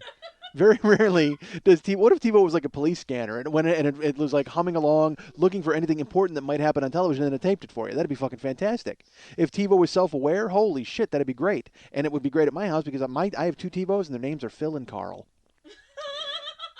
You have to name your TiVos, like when you get TiVo, because then when you call TiVo, they'll because there's one in the living room and one in the bedroom, and instead of you keep saying living room, bedroom, you know what I mean? You can just say, oh, we're talking about Carl. I don't know if.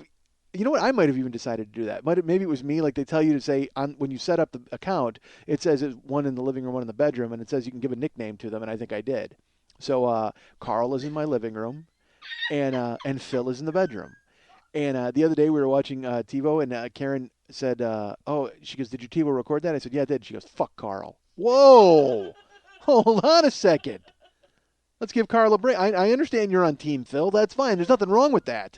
I enjoy Phil and his work when I'm in the bedroom. He does a fine job. But Carl's actually the workhorse because he's in the living room. Carl's recording everything because she was mad because my TiVo is virtually full.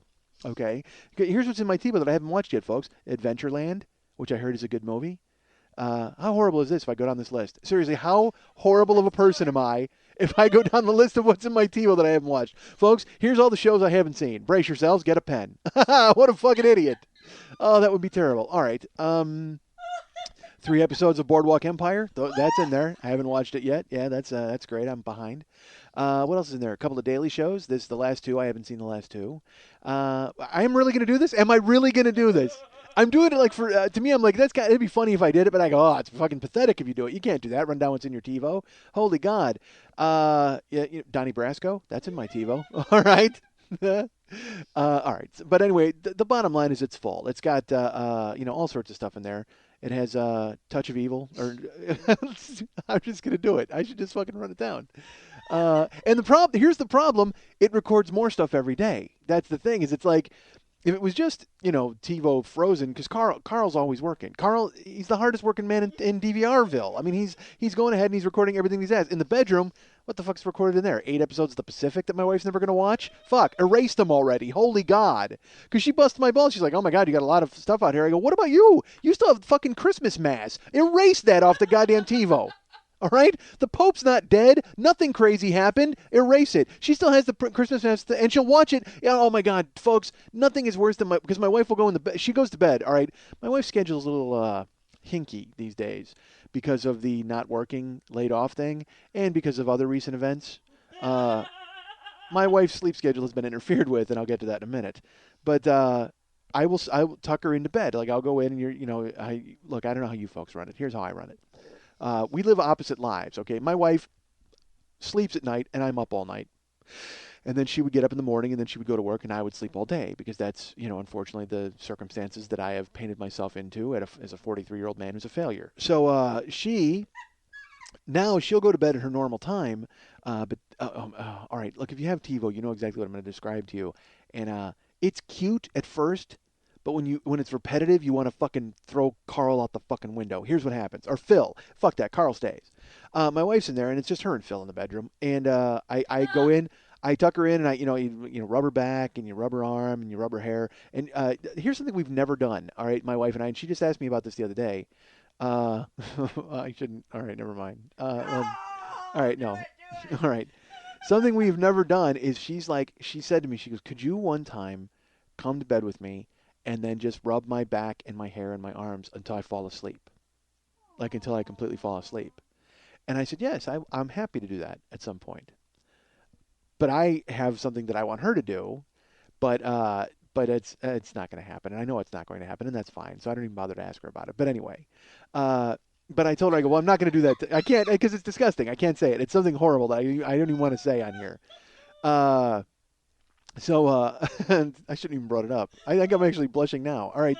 Weird. How weird is that to bring that up and it feel odd? All right. And now people are going to speculate on what it is. Now people are going to be like, Schmidt, I never know you wanted a strap-on in the ass. No, that's not what it is.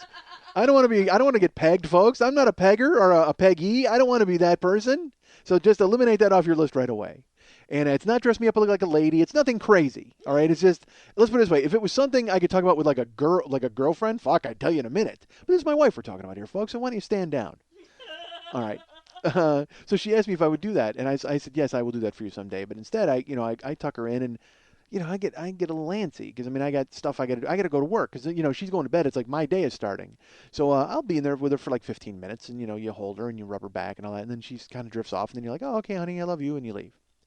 So she does that, and then I leave and I turn the fan on so she can't hear me out and about in the living room, and then I close the door, and then I go in the living room, and within 10 minutes. She's watching TiVo and like fast forwarding shit and erasing it. And here's the problem. I turn the fan up really high so she can't hear what's going on in the living room. She doesn't want to hear me with either the TV on. I'm trying to be considerate. And also, we've got a fan that sounds like a fucking jet engine. It's awesome. It's like it's as big as the propeller that cut that dude up in Raiders. I mean, it's like this gigantic fucking fan. And it looks like the one in Jackass that's going to blow, the guy, the waiter when he's carrying the fucking tray. By the way, let's get to Jackass for just a second, folks. Jackass 3D is coming out. Yes! Look, I saw Jackass 1 and 2, and to say that I'm on the fence about them would be incorrect because I fucking loved them, all right? I thought I could not get enough of. I watched Jackass the show, and it made me laugh all the fucking time, even though I'm not that guy. But there's parts that I don't think are funny, all right? Look, anything to do with shit, I'm not on board with, okay? I don't need to see anybody in a fucking porta potty getting dumped upside down. Fuck, horrible, horrendous. But when a guy walks into a fucking hardware store and takes a dump in an unattached toilet, I'm sorry, it made me fucking laugh. It made me fucking laugh. So Jackass makes me laugh. Although I will say this, I think Jackass, the second one, I think was fake. Some of it, I think was like Pontius puts his cock through the hole, and the snake it's dressed like a mouse, and the snake is supposed to be chasing it. And I think the snake actually bites it at one point or goes to grab it. And I'm like, look, that's not Pontius's cock. I mean, if a snake bit his cock, he'd fucking lose his mind, right? Wouldn't he lose his mind? So I think they kind of stuffed the sock with a bunch of cotton or whatever. And Pontius might have been in the end of it, but he wasn't in the full thing because that's not his cock getting bit by a snake, right? Come on. All right. Because, look, I've had my cock bit by a snake, and that is not pleasant. And it's certainly not pleasant for the person you're hiking with who has to suck the poison out. All right. So, all right, I got to be honest. That's what I wanted my wife to do. I want to bring a snake into the bedroom, have it bite my cock, and then I want my wife to cut a little slit in there and suck all the poison out. That's it. I don't think that's wrong, folks. I mean, what? I knew eventually we'd get to it, and then the curtain would be pulled back, and I'd have to share it with you folks. But yeah, that's what I wanted. So I'm a Jackass guy, man. I love it. I loved those movies. I loved the shows. But I heard the third one was coming out. It was in 3D, and I was just like, fuck. You know what? I'm done with Jackass. I really think it's gone. I can't because it's off the air. I haven't watched it. I haven't paid any attention. And I think Steve-O is a dud. I mean, I am just not a fan. I like Johnny Knoxville, and dude, shit happens. There's a thing on Jackass once where they're like at a college. I don't even know where the fuck they are, but I don't know who Bam's friend is. Is it Ryan? I forget his name. He jumps off a roof. Like he literally just walks off of a roof and falls into the hedges in front of there's like 4 women. And he just fucking smashes. It looks like a comet has plummeted from the fucking heavens and smashed into the hedges. And he just like wham. And these women are like, what the fuck? And he stands up and he kind of like extracts himself from the branches and he goes, ladies. And he walks off. How do you not love that? It's fucking fantastic. So shit like that is hilarious to me. I don't need to see Bam beating the shit out of his dad on the toilet. I mean, that does nothing for me. And then also, you know, how many times do we get to see the mom's goggle-eyed face when she walks in and sees an ocelot in her sink? I mean, seriously, enough. I don't need to see that. Eliminate Bam's parents. Just do a bunch of shit where people get fucking railroaded. Fine, I'm on board.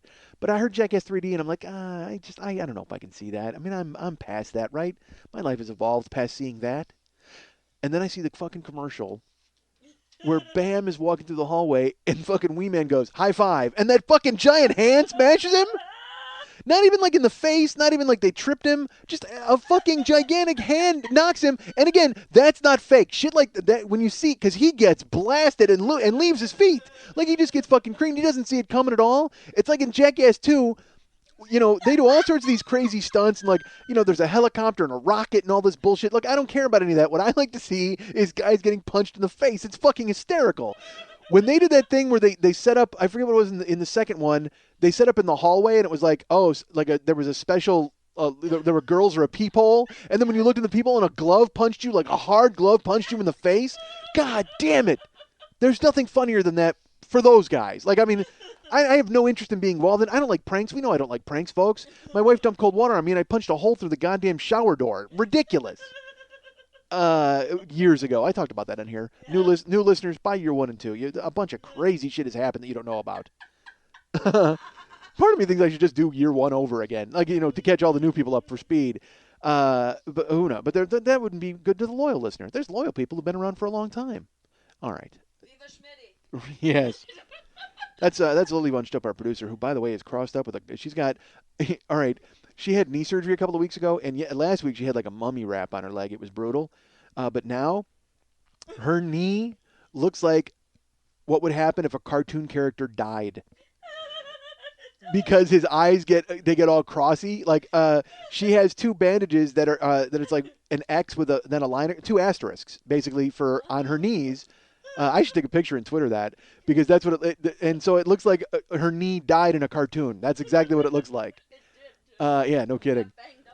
Oh Christ! So yeah, so I'm staring at that and it makes me laugh, and I don't want to laugh because again, it's you know, but I will say this, folks. Lily, you know, bad knee, and of course has to leave her. She doesn't wear a lot of clothes anyway, but still, whatever. I'm sorry to say all this. I apologize to you, but I'm sorry that Lily is hurt, and I'm sorry that she's in pain, and I feel bad for her. However, when somebody with giant breasts and has to hop over and let you in because their legs don't work. She's on crutches and she has to kind of hop. So she opens the door and she goes to hop away, and I mean, folks, I'm sorry. It's just like a couple of bowls of Jell-O are just. I mean, it was amazing. I mean, I feel bad for you, and I'm sorry you're in pain, but just know that your pain, you know, brings pleasure to whoever sees you hop around. All right? Sorry, but that's true. You know, I mean, just I got to hear her fucking nipple bells clatter as she hops across the thing and hops back to her couch. Oh, whatever. All right, so. So I'm on board with Jackass after seeing the High Five commercial. I'm like, oh, dude, I'm in. I gotta see it. I won't see it before I see Social Network or The Town, which are real movies that adults should be seeing.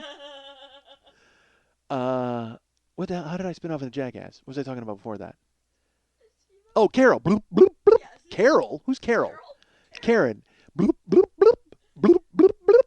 She's, I hear the TiVo. And the thing is, like I said, I turn the fan on and I close the door. Well, she's laying right by the television, but she jacks the fucking volume up because she can't hear it because the jet engine fan is blowing. So now all I can hear in the living room is I hear the bloop, bloop, bloop. So I know, like, part of me then, I don't know if that's her getting back at me for not being in there until she went to sleep. Or maybe she just doesn't even know that Phil's noise bothers me. I have no idea. But she's got all this shit on the TV, and that's the thing, she'll fall asleep in to the Christmas Mass. Like, so I have to hear the Pope blaring out of my wife's bedroom as she's sleeping. And I go in there, and she's got her glasses askew on her face and the remote in her hand, and she's going to die of, like, face cancer just from being that close to the television, and she can blame the goddamn Pope. Yeah, that's right. It's his fault. So, yeah, don't bark at me about Carl and all that's on Carl. I mean, what else do I have on there? Manhunter. I got Manhunter on there. Awesome. Manhunter's awesome. Are you kidding me? William L. Peterson, Dennis Farina, made by Michael Mann. Holy God, that movie's the greatest. That's the first appearance of Lecter. Brian Cox is Lecter. Brian Cox is so good in Manhunter as Lecter in 5 minutes that when the trailer came out for Silence of the Lambs, I was furious Brian Cox wasn't Lecter. Because I love Manhunter, and I love William L. Peterson. Oh, dude. Dog doesn't have a collar, but you know it's the lead's his dog. God damn it. How do you not love William L. Peterson going into William L. Peterson mode and fucking vegging out and watching the film and rewinding it? And then the Tooth Fairy? Oh, man. All right, so anyway, Manhunter's awesome. What the hell was I talking about? Before I even got into TiVos, there was something. Could it be your National League Ace champion Philadelphia Phillies? I think it was. You're goddamn right. So, folks, today it was like first game of the playoffs, and I called Lily, and I'm like, oh man, I was originally going to come and record because we usually record here around 4:00 Pacific time, and I called her and I said, look, I got to ask a favor. I said the Phillies start to play. Well, all right, here's the thing. I've had a week, folks. Have I mentioned that? So I called Lily and I said, hey, Wednesday I'm probably going to have to start the podcast a little later, and she understands that I've had a week. She's like, oh, man, whatever you need, that's fine, whatever you got to do. And I said, okay, because the playoffs start Wednesday and the Phillies are on at 2 o'clock, so I got to watch the game. And she's like, what? I said, yeah. She goes, so it has nothing to do with everything else that happened this week. And I said, no. And she's like, whatever, fine. If that's what you got to do, that's what you got to do. And because here's the thing. We have to work our recording schedule around Lily's Vicodin ingestion. Because I need her president accounted for while I'm doing this goddamn show. And as much as I think it would be sexy to see her in her half shirt drooling, I don't think it's going to benefit the recording of the show in any way. So she's like, all right, you got to let me know for sure what time you're coming over then, because then I can space out the Vicodin and make sure I'm okay and I'm not in pain and da-da-da. And I'm like, all right, that's fine. Although part of me wants her to pass out because then you know what I can do? I can shake the couch and watch her jiggle around like she's hopping around. How rude would that be? What a horrible, creepy. That's an SVU type of statement. That's not good. Don't pass out. All right, so I told her I had to be late for the Phillies, and she was like, all right. So I watched the Phillies game today, folks, and I got a dude. Game 1 of the playoffs featuring Doc Halladay. And, look, we all know Roy Halladay's the greatest, right? He cemented that today because he throws a no-hitter in the playoffs. Are you shitting me? And the thing is, here's the thing, all right? I am so excited for the Phillies, and I want them to win the World Series. And, look, we all know sports don't matter until they do. Okay, you get that, right? But, I mean, dude, a fucking no-hitter in the playoffs? And that's the thing is, they wanted to go crazy and celebrate, and the fans did, and then they hugged Doc, and they were jumping around on the field. But then I think they all kind of had this realization, like, well, we're still in the playoffs. I mean, we have to win like 10 more games. And so they wanted to celebrate. It was that weird thing where they can't celebrate because, I mean, how do you top this? You top it by winning the World Series. That's the only way you can top this because they win game 1 with a no-hitter and his debut and the fucking fans going crazy. And now, if they lose 3 in a row, it doesn't really matter. I mean, so they have to win the World Series or this. It's such a weird, odd feeling. But it is, I will tell you, it is amazing that I watched it. It is also the first no-hitter I've ever watched live happen as it happened. I've jumped into no-hitters in like the 9th inning or the 8th inning when I heard they were going on and I saw them end. The only other no-hitter I saw in my life, and this will tell you the extent of what a horrible, crazy, weird fan I am, folks. When I was a kid, a guy named Joe Niekro threw a no-hitter for the Houston Astros, and he no-hit the Atlanta Braves. Well, when I was a kid, TBS used to show all of the Braves games, like GN, WGN. They were superstations, so they would bring you all these teams or all these games. And so TBS showed the game live, and they showed the no-hitter happen. But what TBS would do is at 2 in the morning, they would repeat the game. They would show the game again in the middle of the night. So even though it was a school night, I believe, I stayed up until 2 in the morning and made myself watch the no-hitter so I could see what a no-hitter was like if you were to see it happen. I wanted to watch it unfold. It's like I talked about how Hunter S. Thompson typed out The Great Gatsby word for word because he wanted to know how greatness unfolds. I made myself watch Joe Niekro's no-hitter because I wanted to know what a no-hitter looked like when you watched the full game and to see the tension build. You can't just jump. It's cool to jump in the 8th or the 9th, but to watch it from the beginning is crazy. But that was a replay. Today, I actually watched a no-hitter happen. And you get that feeling in like the 4th inning, and the thing is that here's weirdness. How's this full circle? You know what channel the game was on today? TBS. You're goddamn right it was. Come on, that's odd. And not only was it on TBS, but now it is preserved on Carl's belly for all eternity. That's right. I hit save. Boom. That is saved. Saved. It's on there with the third period in the overtime of the Blackhawks winning the Stanley Cup. That's right. That's saved in Carl's belly. All right. It's not like Phil's belly in the bedroom, which is filled with Oprahs. Ugh. There's like 8 Oprahs, 8 Lettermans, 8 episodes of The Pacific, and then the Christmas Mass. Oh, and also, you know what else is on there? Barack Obama's inauguration, or not his inauguration, but the thing he did on at the Capitol, where like Garth Brooks was there and Bruce Springsteen and all these guys. It was a celebration of Barack. I don't know what the fuck it was, but whatever it is, it's 3 hours in Phil's belly in the bedroom. Phil's belly is full of Barack. And it's funny. This provides actually one of the best moments ever because Garth Brooks was on. And I got to be honest, best moments ever, that might be overselling this quite a bit. I don't think – I'm not sure if this is one of the best moments ever. But it was another moment where Karen was able to get mad at me and hate me. She's watching Barack and Garth Brooks was on.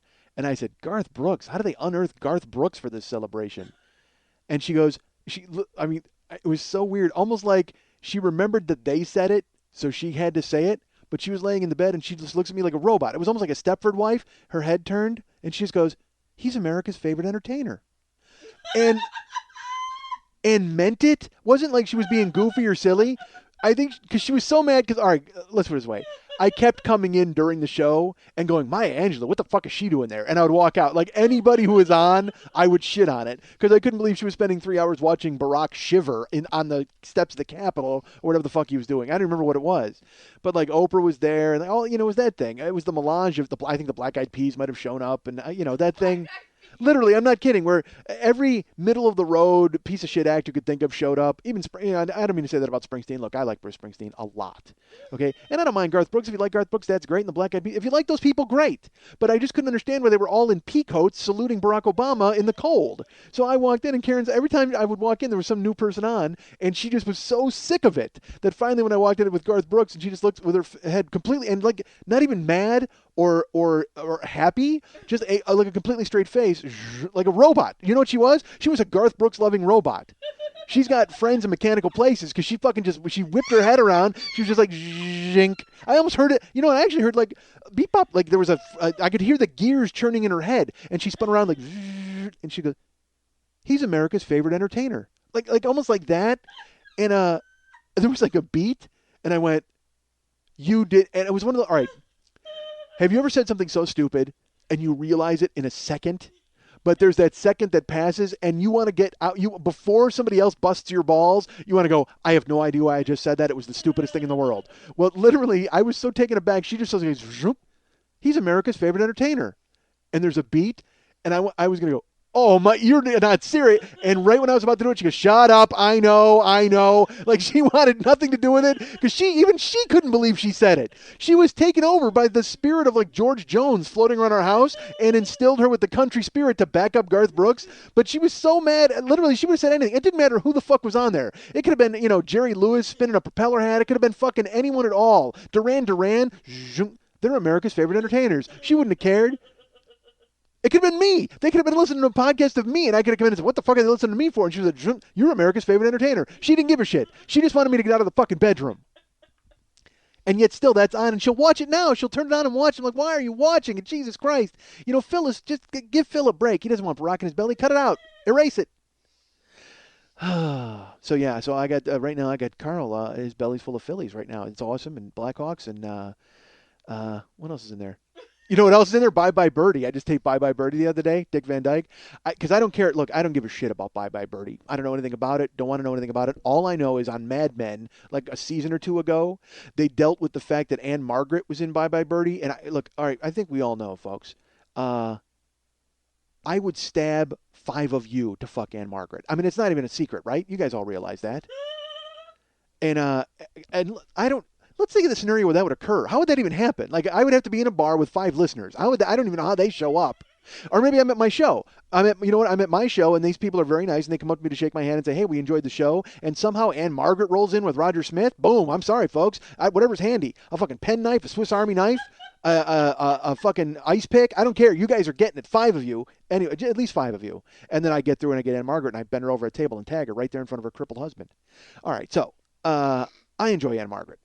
But I did not know anything about Bye Bye Birdie. I don't know anything about Anne Margaret. Look, I know Anne Margaret from Tommy, and Carnal Knowledge because she's naked, and then other what else is she in that I know? Oh, and Viva Las Jesus Christ, Viva Las Vegas. Oh God, I have never wanted to be pants more in my life. Watching Anne Margaret sashay around in that fucking outfit. Holy God, you gotta be shitting me. Anne fucking Margaret. She is so hot that you know what I would do? I would find 2 hookers and make them call themselves Anne and Margaret just to say I fucked Anne Margaret. That's what I would do. So I watched Mad Men a couple of years ago, and they had a whole episode around the opening of Bye Bye Birdie where Anne Margaret is singing, and then she sings at the closing too. And that's the thing. In the beginning, because all I've seen are those 2 clips. In the opening, she's very young because she's sad that he's going to the army. But at the end, she's, I guess, come full circle, and she's kind of like grown up. But when I say grown up, I say it the way a little kid would. Like, I'm grown up. And you stick your little lip out. That's what Anne Margaret is at the end of that movie. Because she actually, she does this, she does the Charles like tit shake at the end too. And you're just like, this movie I think is from 61 or so. I don't even know when the fuck it's from. All I know is I don't know how men got out of the theater without jerking off. I don't know how. Like, that is a movie, you have to sit back row for that movie, or else you're going to walk out of there with styling gel in your hair. I mean, honestly, that whole fucking theater, every single showing is going to wind up covered in cake frosting because every guy in the joint has got to be thinking, I cannot escape here without jerking off to this girl. I have to do it. Her memory's good enough, but she's so hot. You want to, because look, all right, I often, you can bring the memories and you can jerk off to those for the rest of your life, but she was so hot, you had to jerk off in the moment because you hoped she was seeing you from the screen, and you were giving her an offering. It was almost like you were an ancient Indian tribe, and this was your offering to her because you wanted to compliment her, almost like compliments to the chef. You're like, you are so fucking hot. I got a spill seed right here. I hope you're looking at me.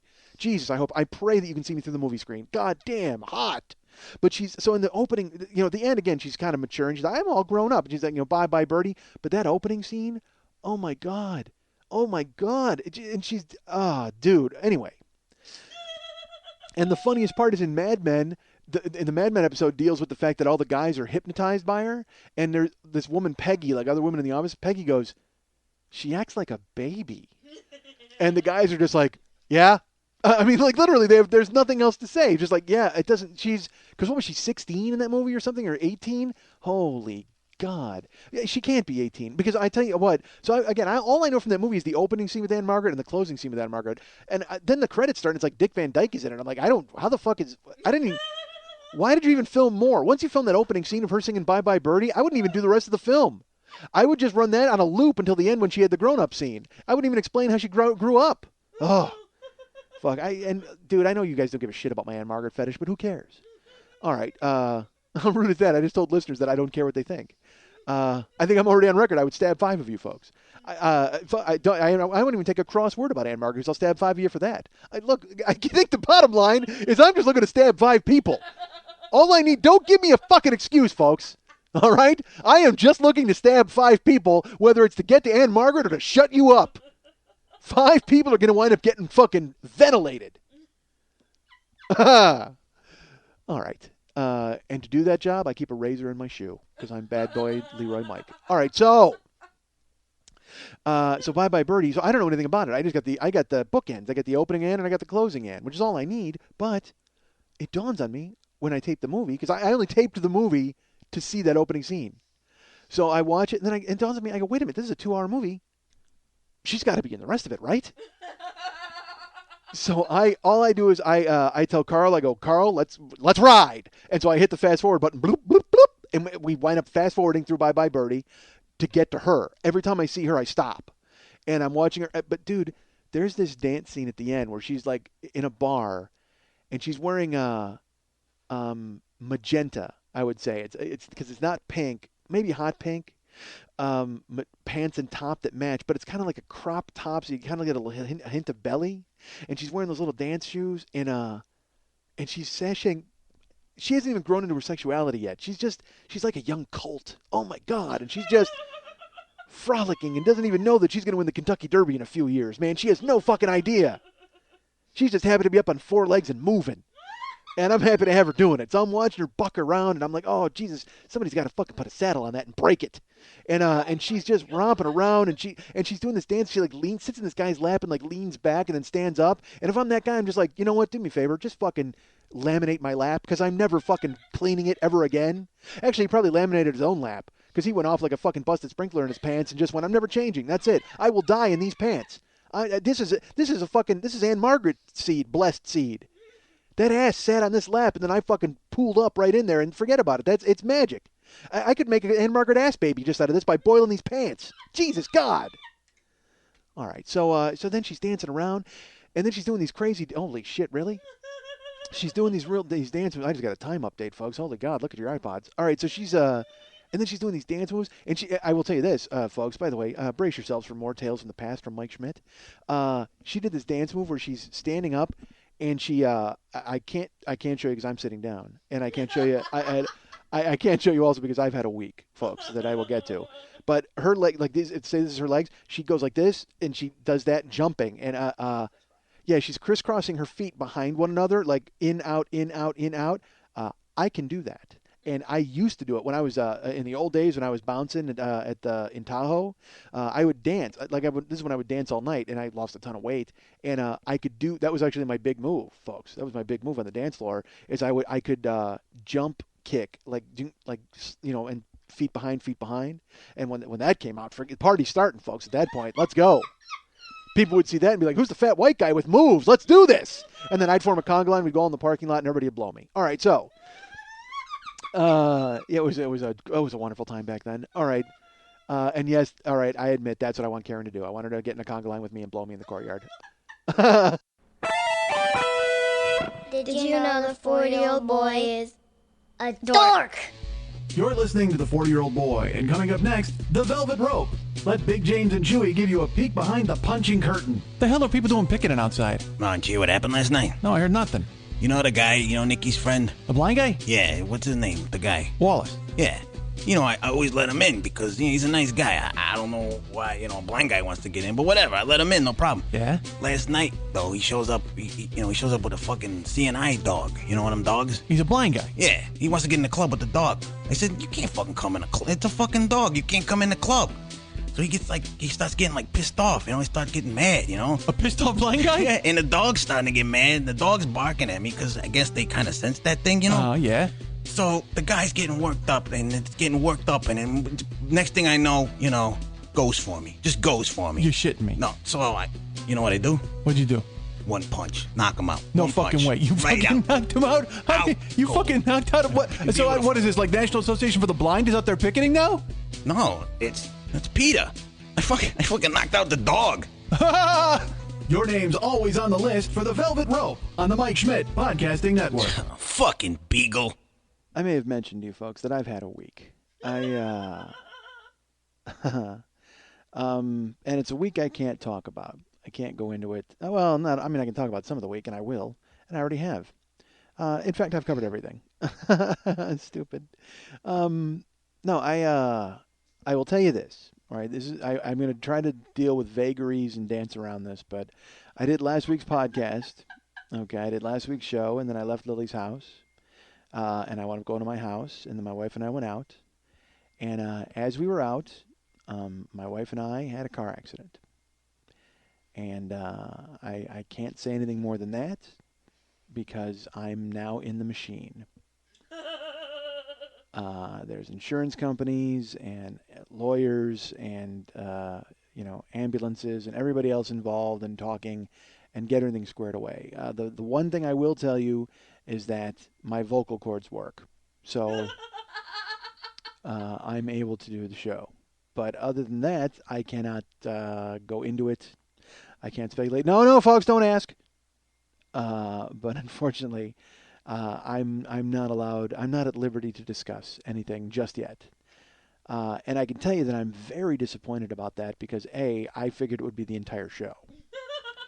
And as a matter of fact, last week, this happened. I came home and it was before I wrote the email blast and everything. So people on my email list, you didn't receive the email until like 5 in the morning or 6 in the morning, and I even wrote, I'm typing this really late, but the good news is I have next week's show covered. And I said, that's a thinly veiled excuse for not wanting to type too much, but there's a reason I can't. I can't, again, I can't go into it. I want to. Believe me, folks, if I have something to talk about and I can't talk about it, because I'm the worst fucking Gladys Kravitz peeking through the window fucking lady parts gossip head asshole in the world. I am terrible. So I just want to spill. All I want to do is talk and talk and talk. And you know that. We all know that. And to have something that I've been so expressly forbidden to talk about, which is even worse. Because then when they're like, you can't talk about it, I'm like, oh man, I definitely got to talk about it now. Because we all know that I'm counter-establishment and I'm very much a rebel. But I cannot talk about it. And again, like I said, it's too bad. Because I thought I had an entire show. I figured this whole show would be covered and filled with anecdotes and me talking about what had happened. But my greater regret is that I can't use the picture that Mex painted because I had to talk to him. I had to tell him I was in the accident, and he immediately fired off a picture. And it's folks, it's unbelievable. Eventually, I'll tell the story. Eventually, everything will straighten itself out. And that's the good news. We're in episode 28. I usually say, oh, Christ, the count, I got 24 more of these to do. No, I got 23 more of these to do because one of them I know is covered. So there'll be one of them where I don't have to birth a comedy baby. That baby's already been birthed. He's in an incubator. He's a preemie. That baby's a preemie. All right, that comedy baby's a preemie, and right now he's under supervision, and we can't talk about it. We don't want to jinx this preemie. We're going to hope he's going to come through and everything's going to turn out okay. But good or bad, no matter what the ending, eventually this preemie will be raised to certainly to puberty and maybe to even to adulthood, and then you'll be exposed to that preemie. I cannot wait to expose my preemie to you folks. So yeah, but I can't talk about it now. I've probably said too much now. I hold on. There's a knock on the door. Who's that? Oh, my lawyer. All right. So whatever. The bottom line is I can't talk about it. But suffice it to say again, my voice works, and as long as my voice works, I can probably do a show. I think we'll see. But God, the painting is so gorgeous. I want to use the painting. It's great. But eventually, someday, folks, you'll see it. And but I have had a week on top of that week. Because when that stuff happens, I can't. Oh Christ, I can't talk about it. All right, so but I will tell you that I this week I talked about this last week. I had scheduled an outing. I don't know if an outing is right. Yes, an outing. I'm going to make a picnic basket and hold hands with somebody and skip. I scheduled, there's a woman listener to the show who I mentioned she didn't want to say her name. Now I can say her name. Simone is her name. So Simone is a listener to the show, and she came to the One Man. And there's a segment of the One Man where I make fun of the smart. Basically saying I'm really smart and I'm never, whatever the fuck, and I'm an idiot and I'm Mensa, blah, blah, blah, whatever. I go off on a rant. So she sees the show. She enjoys it. She's very nice and complimentary and in person. About a week later, she sends me a note, and she's like, hey, I administer that kind of stuff for a living, and if I'm going to be in Southern California, I would love to test you if you'd be interested. And I, of course, immediately went, I am in. Fuck it. I'm in. Let's do this. Because at that point, I think we were at episode 23, and I went, fuck, I got 28 more of these to do. Aha, 27. Because I know that if I take that test and talk about it, that show's covered. Boom. So that preemie is squared away. My testing preemie is done. So I said, yeah, I'll take the test. And she said, there's a short test and a long test. And I go, I'll take them both because I don't even know how it works. Fine, give me all the tests. Blood test, I'll take it. Done. But she's like, no, there's if you're going to do them, if you're willing to do the long one, then we'll just do the long one. There's no point in taking both. And I said, well, when will I hear the numbers? When will I get these results? She goes, oh, we'll have them immediately. I can tabulate them right there. And I said, great. Because now I start to realize, oh, yeah, I got to go take a test. Now, look, I have never cared about tests. I told you, when I was a kid, I would get a test, and I would be done with it as fast as I could write it. I mean, I'm a dick that way. It's like I would flaunt it, even though I would then, fail. I wouldn't turn in any homework at all, but then I'd get a C because I passed every quiz, whatever, idiot. But I was up for this test, and I was like, well, what kind of test is it? She's like, oh, it's an actual IQ test. And I'm like, I've taken these tests. I've taken IQ tests, and I have a general idea of what the number of my IQ is. So, but she's like, well, this is an official test, and I don't even know what that means. Like, does that I have to sit up straight? What the fuck does that mean, an official test? Is the guy who invented it going to be there? Or is there, Einstein's going to show up. Einstein's going to show up, and he's going to point at me, and then I'm going to fucking, choke him out or something. I'm going to be like, yeah, fuck you, Einstein. All right. So what it is she said, I will administer, because I took a bunch of tests when I was a kid in school. They sat down and they gave me those standardized tests, and I had to do Scantron, and dog is to peach, whatever the fuck. So she's like, well, I can give you a test. All right, done. So we scheduled it, and I had to take this test yesterday, Tuesday, October 5th.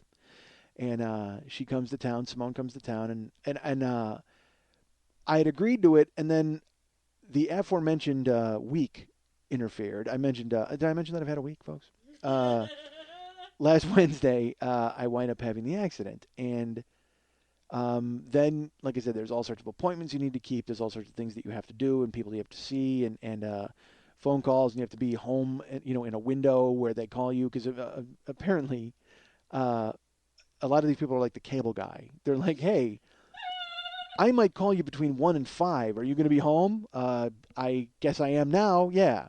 Not like I'm going anywhere. Whatever. I can't get into it. So I actually think that I might have to postpone with Simone, which I don't want to do. I got to be honest, because I was already in full preparation mode, folks, for this IQ test. Because that's right, I'm coming at it like a goddamn Olympic athlete. I'm not fucking around here. I decided I'm going to take some online IQ tests. I'm going to go ahead and you know what? I also decided I wasn't going to have sex the week before the test. Seriously, because I go ahead and table that because that's what you do. It's what an athlete does. An athlete goes ahead and abstains before a great big competition. So I said, all right, and then I had the accident, and lo and behold, taken care of for me. I don't even have to worry about it, but I can't get into it. But I was already full on into preparations. I'm excited, but I got to contact Simone and tell her that this might not happen, which is a drag. But so before that, even I'm preparing. Like I said, I'm taking online IQ tests, and folks, here's what I'm going to tell you about online IQ tests. You know what is an indicator of a low IQ? Taking online IQ tests. Don't take online IQ tests because here's what I did, folks. I took 3 online IQ tests. Same thing happened at the end of every single one of them. I don't know why it was going to change. I don't know why I thought it was going to be different, but yet I continued to fucking take it. That's an indicator that you have a low IQ. Let me tell you that right now. Because what happens is you go to the IQ test and it's like, oh, guess what? We've got 30 questions for you to figure out what your IQ is. Fantastic. Let's do it. That hexagon goes here, and these fish are like this dog because of this, and you answer all the stupid questions. And then at the end it says, all right, give us your email address. We will email you your score. And then you put in your email address. And I have a dummy email. Whenever anybody asks me for my email, I have a dummy email that because I have 5 different email accounts, all right? But then I have one specifically, another one that's a junk. Whenever anybody asks for my email, I give them this one. I go, here you go. Any company or any robot, let's put it that way, like these guys who want to send me my IQ score, or any porn person who's like, hey, what's your address? There's not a lot of porn people asking for my address anymore. But I give these guys this dummy address, and thankfully I did, because then the next screen it says, all right, your IQ test is only $10 for the results. You need to go ahead and fill out your credit card information. They wanted to sell me my credit card. They wanted to sell me my IQ results. All they wanted was my email address. They harvested my email address at the end of the test and then said, one more step, just give us your credit card information for $10. We'll give you a full breakdown of what your intelligence is. And so you immediately go, well, fuck you, and you shake your fist at the computer screen and you leave. Then you Google IQ test and you go to a different site. And then you take their test. And you go, well, I mean, come on, they're not going to pay, they're not going to charge me anything. And then at the end, they ask for your email address. And they go, well, here's my dummy email address. Enjoy that. And they go, fantastic. Only one more thing. You just need to fill out all of this personal information, and then we'll give you your intelligence breakdown, including your name and your phone number and your address and your spouse's name. And, also, we'd like to know what your credit card number is because we will sell you these results for only $14. So you immediately, they fuck you and you shake your fist at the computer screen, and then you Google IQ test and you go to a third different place. That should have just been my test. I should have just called Simone and said, hey, I just took 3 of these in a row, and I gave 3 different people my email address, and they all want me to pay. And she would have said, you don't need to come in on Tuesday. I'll mock up your intelligence. Why don't you just go ahead and give me your email address and $15, and I'll take care of it for you. Jesus Christ. But that's what I did. I mean, I guess it was, I looked at his preparation anyway because I was, I don't even know what the online people say my IQ is, but I took the tests and I did whatever I had to do. And it was just getting myself in a test-taking mode because, like I said, Mensa, they always want to know if you're going to be in Mensa, and they give you that test like in the Sky Mall magazine and all that kind of shit. I'm like, seriously, how fucking hard is it to get into Mensa if your test is in the in-flight magazine? And I'm kicking the shit out of it when I take it. All right. So I finally decide, you know what? It looks like I'm going to have a window, so I'm going to be able to go and take the test. So I contact Simone, and she's like, great, come tomorrow. This is Monday. I contacted her. I told her I was going to be there. So, Monday night is spent, doing whatever. I considered going to the tees because Lily was there in her wheelchair. I was like, all right, that might be, a thing to do and help her out. But I'll be honest, not a lot of movement going on at my house either, but I can't get into it. So Monday happens. And then I actually, spent Monday night. Oh, I had a thing happen Monday night that I can't. Yeah, again. This show's been redacted. This show should just have a black bar over it. All right, so the show, it'll sound like when you get those tapes, when they ordered like the tapes from Nixon and all those like huge gaps. We should actually do this. We just look at 26-minute silence gap and everybody's, what the fuck is that? And then in fucking 5 years, David Frost will ask me about it. I'll be like, what, dude? And then will interview me down in whatever the fuck. Where is San Clemente? All right, so so then Monday, I do that. So then I'm like, well, fuck, I got to get some sleep, and I haven't been sleeping because I don't know if I've mentioned to you that I had a week, but I can't go into it. But I've been sleeping in bursts and whatever. So Tuesday comes finally, and I wake up and I check on Karen. She's okay, and she's sleeping, and well, she keeps sleeping in and out. Yeah, exactly. And thankfully, there's no bloop bloop bloop. Because she'll come in the room. Whatever. So I'm in bed and it's the afternoon because I live upside down, as you folks know. And I woke up and I was like, you know what? Before I get out of bed, I'm not gonna lie to you folks. I woke up in an amorous state. All right. Some of us have done that, right? Men do it. I'm sure ladies do it too. So I wake up and I'm like, well, no problem. I'll jerk off before I get out of bed. So I did. I took care of business yesterday. I jerked off, and I'm about 3/4 of the way through, and Karen and her friends are in my head doing what they're supposed to be doing. Everything's proceeding the way it's supposed to go, and I'm right about at the end of it, and it dawns on me, I'm in fucking training. I spent a week not doing this. I didn't jerk off. I didn't have sex. I mean, granted, there was a thing that happened that prevented me from doing some of that, but there was I was a purpose. I was living a purposeful life. I was on purpose not jerking off or doing any of that because I'm getting ready for this big test, and now I got this test in 2 hours, and I'm jerking off, and by the time I'm finished thinking about this, I fucking spray my smarts all over the goddamn place. All this stuff I'd sat on, everything I'd held in, and boom, that's it. I shoot about 40 IQ points all over myself, and I'm like, oh no! God damn it! You waited. You were saving yourself. You were going to be the best you could possibly be, and now look what you did. Now your hair's sticky and dumb. Oh, God damn it!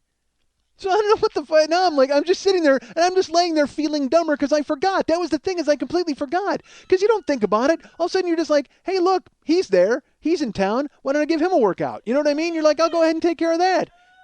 And by the time I even, made sense of it, and went, oh, dude, you're not supposed to think. Because at that point I can't turn it off. You know what I mean? I'm in a position where I'm like I said, I'm 3/4 of the way through. I'm going to blue ball myself before the fucking IQ test? That's even worse. Then how the fuck am I going to concentrate on how a dog is to a sheep like a tree is to a bush? I can't do that. So I fucking finished and just laid there stupid. And I'm like, God damn it. So I get up and I grab a shower and I, get ready to go, and I, square Karen away and whatever. So then I got to contact Simone and find out where I'm going. And she gives me the address, which is fine. I Google map it. And I got a lady who lives in my car who tells me how to get places anyway, so I'm fine.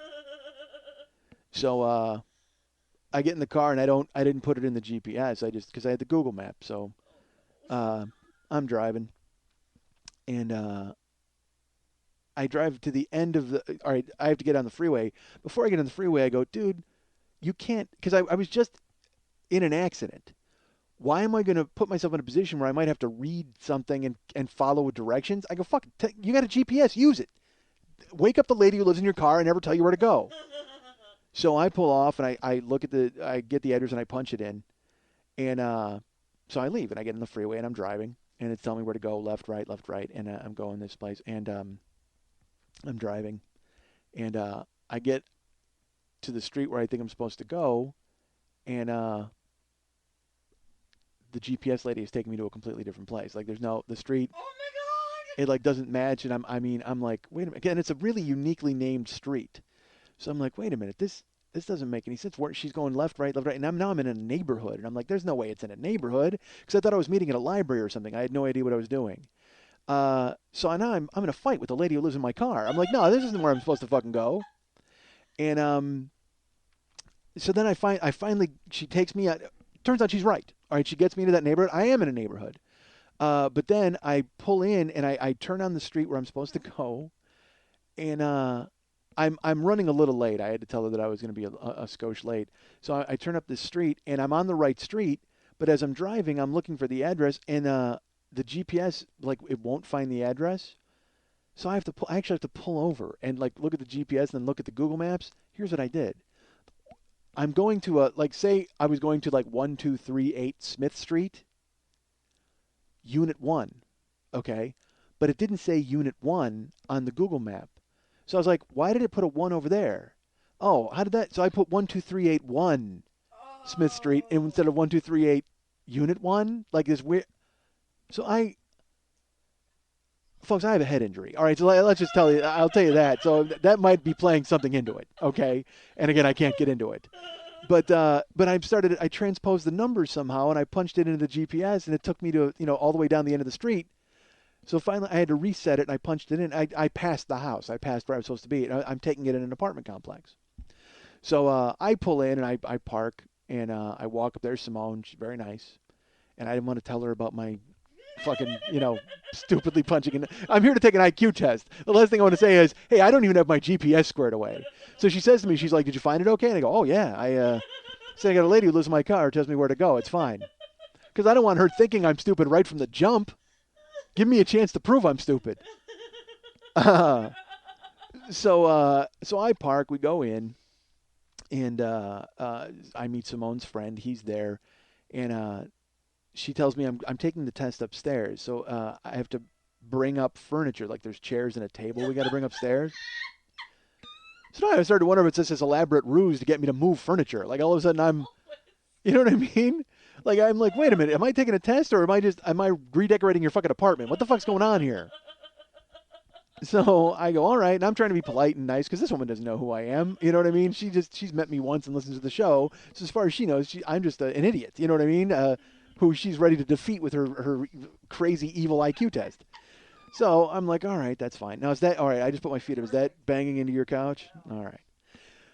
So she's very nice. I take a chair upstairs, and I will tell you this. She then comes upstairs with her bag of, she's got a bag of stuff. And she's got books and forms and all this. And then she gives me 2 Propels. Wow. She brought 2 black cherry Propels and a container of supplies from Trader Joe's. No way. Hands them right to me. Wow. Yes, because that's brain food, folks. We all know that that's brain food for me. And so it was very nice of her.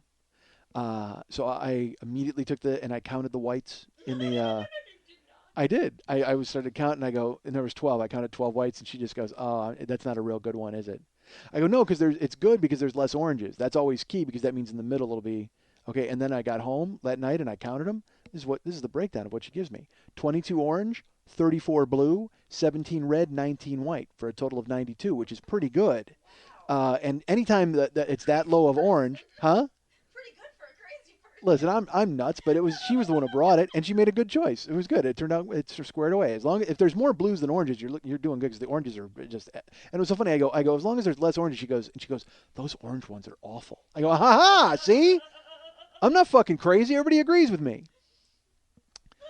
So we set up this. We're in this empty apartment, and it's just me and her at a table. And I go, do I need a pen or paper? All that. She goes, no, you don't. She goes, it's just, and I just figure it's just a test. I don't know if I'm going to fill out with a special marker what the hell I'm supposed to do. So she brings out these binders, and she's got all this, and she goes, all right. So and she gives me the speech. This is a standard. Let me find exactly the name of it. It's the Wechsler Adult Intelligence Scale, 4th edition.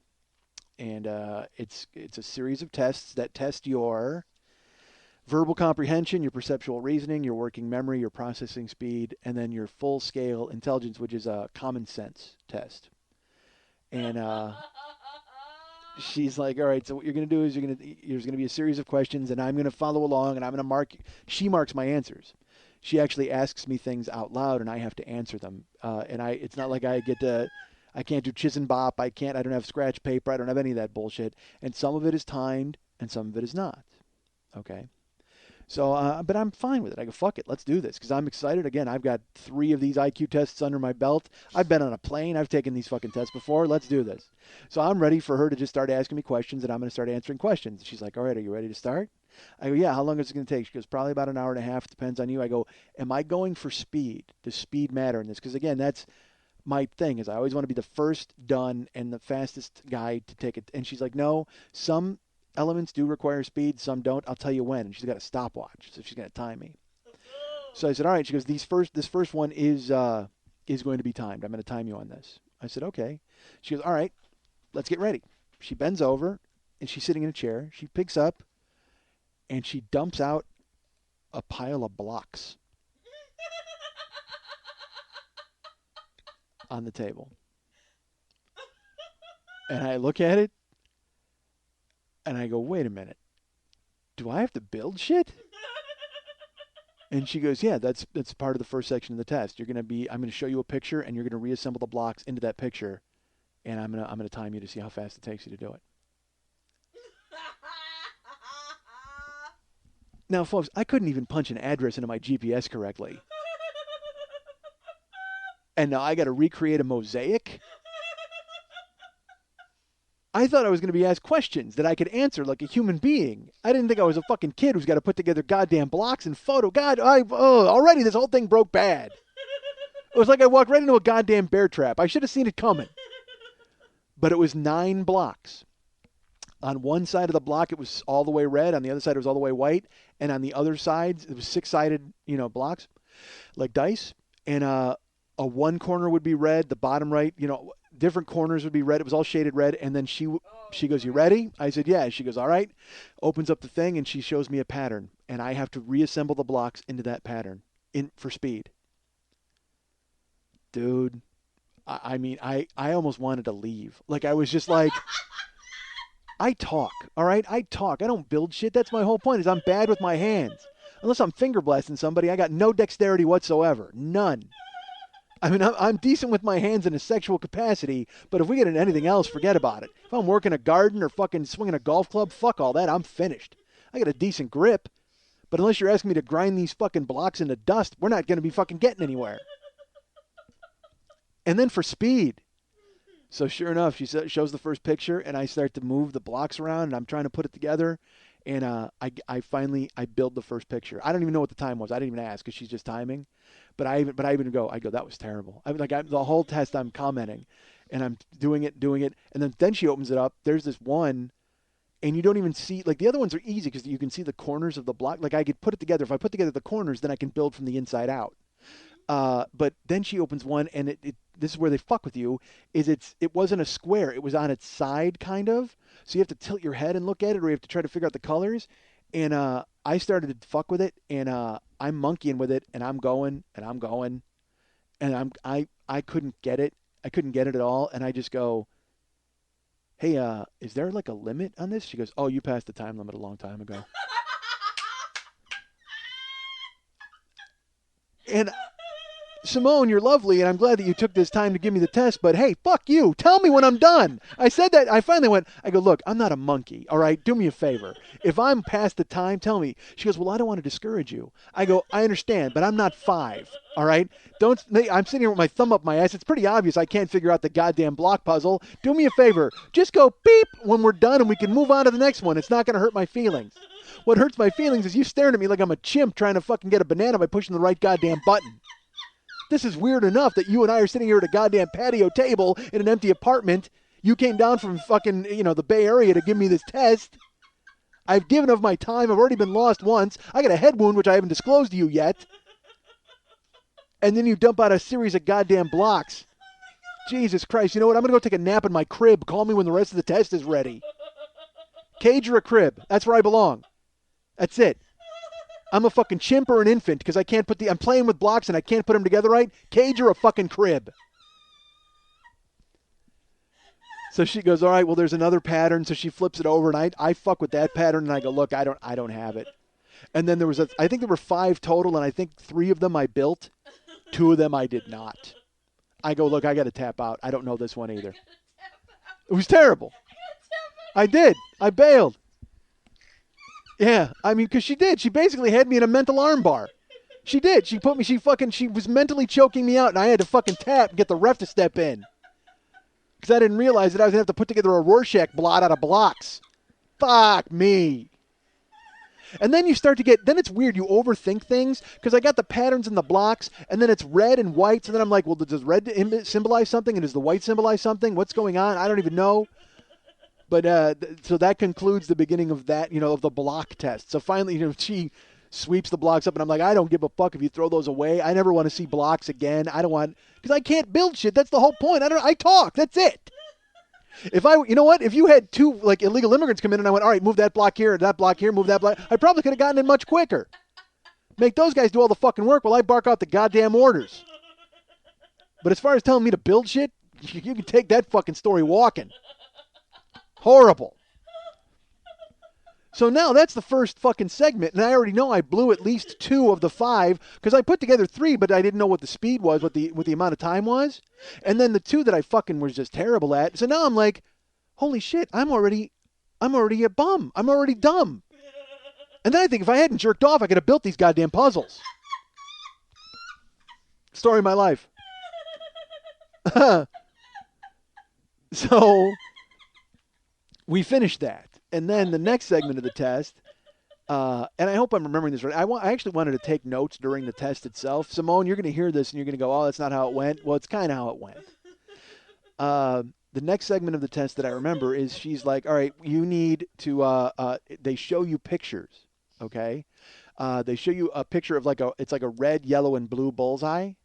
And then at the bottom, they've got 6 elements, and you have to pick 3 of them to put together into that picture.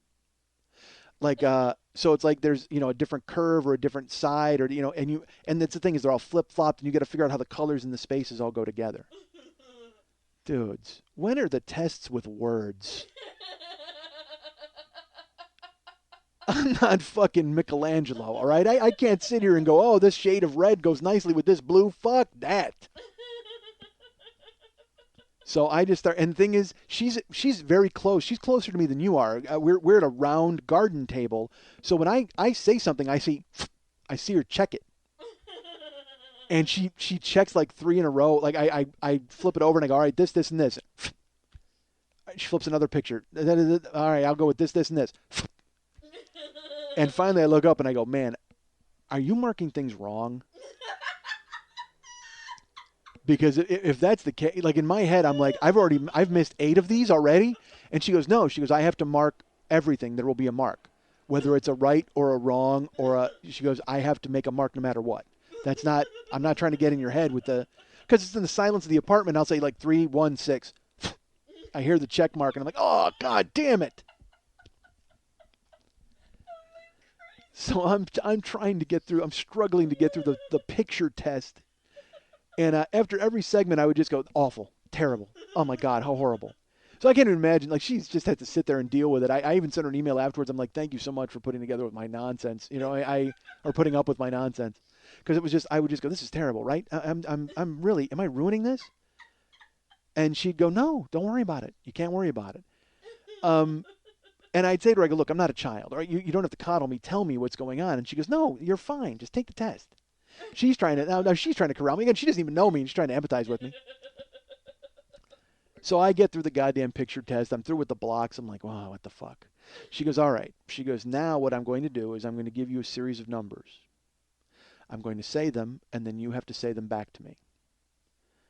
And I'm like, okay. And so this isn't for speed. None of this is for speed. But she says like 7, 14, 11, 12. And I have to say 7, 14, 11, 12. And then she'll say 8710, 8710. And then she'll say 14, 18, 22, 1, 6, 6, 1, 3.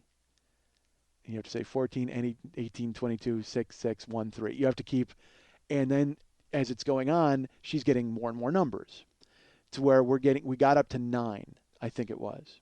She would say the numbers, then I would have to say them back. And, folks, I'm fucking killing it. She's saying the numbers and I'm saying them back. And it was great because she's rooting for me. Simone is absolutely rooting for me. So she would say 4 numbers and then I would say 4 numbers back. And then 4 numbers and 4 numbers back. And then she would say 5. And here's how they would try to trick you.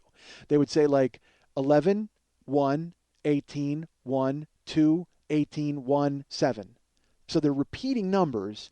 So you have to remember that those numbers are being repeated. You know what I mean? It's like, that's the trick. Because they think if you hear 1, you're just not going to hear 1 again, and you're going to completely disassociate yourself from it. And fuck you. You're not getting, that's not happening to me, goddammit. I fucking beat the shit out of these numbers. She gets up to 9, a series of 9, and I'm saying them back to her. And then there was the last one, it was 9, and I just this, suppose this is what it was. I went 8, 14, 8, 0, 0, 8, 14, 8. And she goes, yes! And she goes, how do you do that? And I go, do what? And she goes, how do you get the numbers? And I go, you break them up in series of 3. And she goes, yeah? And I go, yeah. I go, you say the first 3, and I know. So I memorize the 3, memorize the next 3, memorize the next 3, and then I'm going to say them. And then she goes, all right, we got to do them now, and I want you to repeat them to me backwards. So same thing. She starts saying them, and I killed it. Again, up to 9, a series of 9, because what you do, again, it's a trick in your head. Say it's, even if it's 1, 2, 3, 4, 5, 6, 7, 8, 9. Well, no, that's not good. We all know how to go backwards from 9. Never mind. But then again, with repetitive numbers, you take the first 3. Like if she says 1, 7, 14, in your head you just go 14, 7, 1. You know what I mean? And so you know what you're going to say back. So then you just do it in your brain. So I said 14, 7, 1, and then she says 8, 0, 6, and you just go 14, 7, 1, 6, 0, 8. And so then all I'm doing is I'm going 14, 7, 1, 6, 0, 8, 14, 7, 1, 6, 0, 8 in my head, and I listen for the last 3, and I can say those right away, and then just go 14, 7, 1, 6, 0, 8. You know what I mean? Like, so I can say it fast. It's a trick. You just do it in your brain. And then she goes, all right, and now I'm going to say some numbers to you, and you have to say them to be in the numerical order they would come if you were counting. So if she says like 0, 14, 1, 6, 14, you go 0, 1, 6, 14, 14. You know what I mean? Like you have to re-scramble them into the order that they would go. And same thing. I fucking killed it.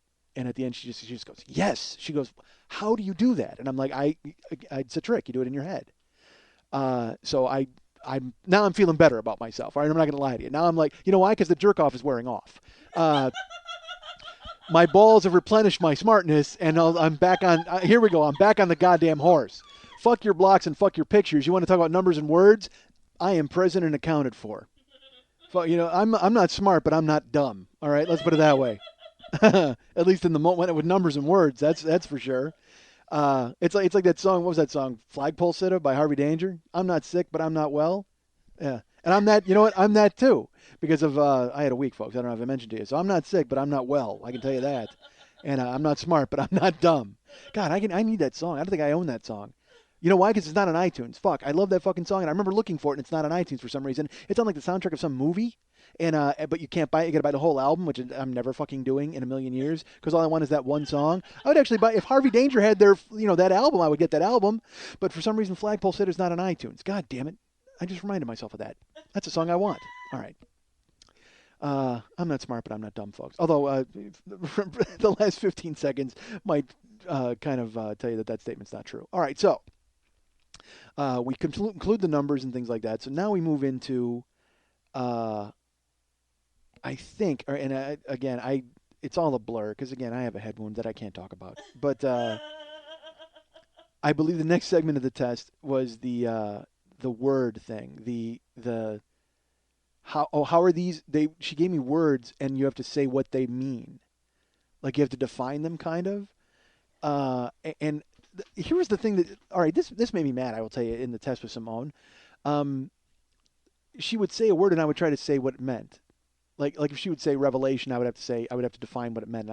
But it's not a test of what because I would say to her, I know what these words mean. It's just explaining to you. She goes, yeah, that's what we're testing. This is to test whether you can express yourself and explain what these things mean. So, and you know me, I'm verbose, so all I'm doing, which was one of the words, which, she said verbose, I said me.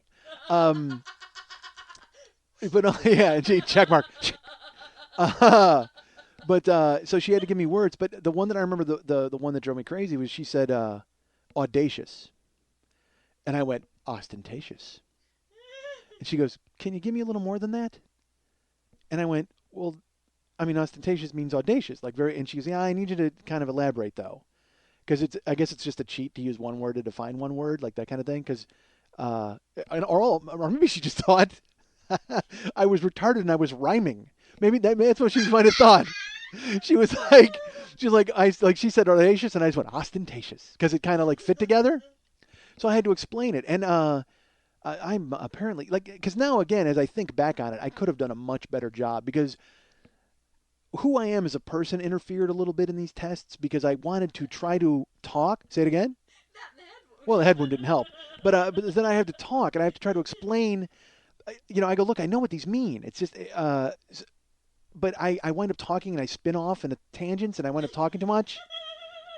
I just didn't do the right thing. I guess I didn't do the right thing. So we finished that, the word back and forth of the test. But the one that audacious ostentation, that was the one that drove me crazy. I'm like, I just told you what it means. Although maybe it doesn't mean the exact same thing. It's neighborhood, whatever. Who cares? But that's not. It's an IQ test. Do what they're, whatever. Show your work. Do the work. Yeah. So then she goes, how are you with math? We can skip this section if you want. And I go, well, no, I'm okay. Like, what kind of math? She goes, well, if you graduated like high school algebra, you should be okay. And I go, I did not. She goes, well, then this might be one we want to skip. And I go, fuck it. We're here to take the test. Let's take the test. She goes, I go, I don't know if I'm going to be able to put a hexagon inside of a fucking octagon and all that bullshit. And she just goes, well, no, it'll be, and isn't that great to tell your teacher? I don't know if I'm going to put a hexagon inside of an octagon and all that bullshit. She goes, well, no, it's like I'm going to give you a sample question of what it is. It's like, Jimmy's in line and there's 120 people in front of him. He lets 40 more people in line ahead of him. If 3 people a minute are seen, how many hours will it take for him to be seen? Like, those bullshit word problems. So I'm like, oh, I can do that stuff. So then I proceed to get drilled about people on trains and people eating spaghetti and, all that bullshit. Where it's like, I just want to know the guy who's writing those. He's just bored out of his fucking mind. He's like, Christ, Jim went to Hawaii on a Sela train. He built the tracks over the ocean. How long did it take? What the fuck? This guy's bored out of his skull coming up with these symbols and things to do. So I'm answering these questions, and these were for speed as well. The math questions you had to go quicker. And I'm telling these all out of order. I know I'm getting this all screwed up because I wanted to take notes while I was there with Simone. But again, I have a head wound. No, I didn't want to. I don't want to look like I was betraying her confidence. I also didn't want to look like I was cheating. I didn't want to be taking notes, but I can't remember exactly the order of the tests.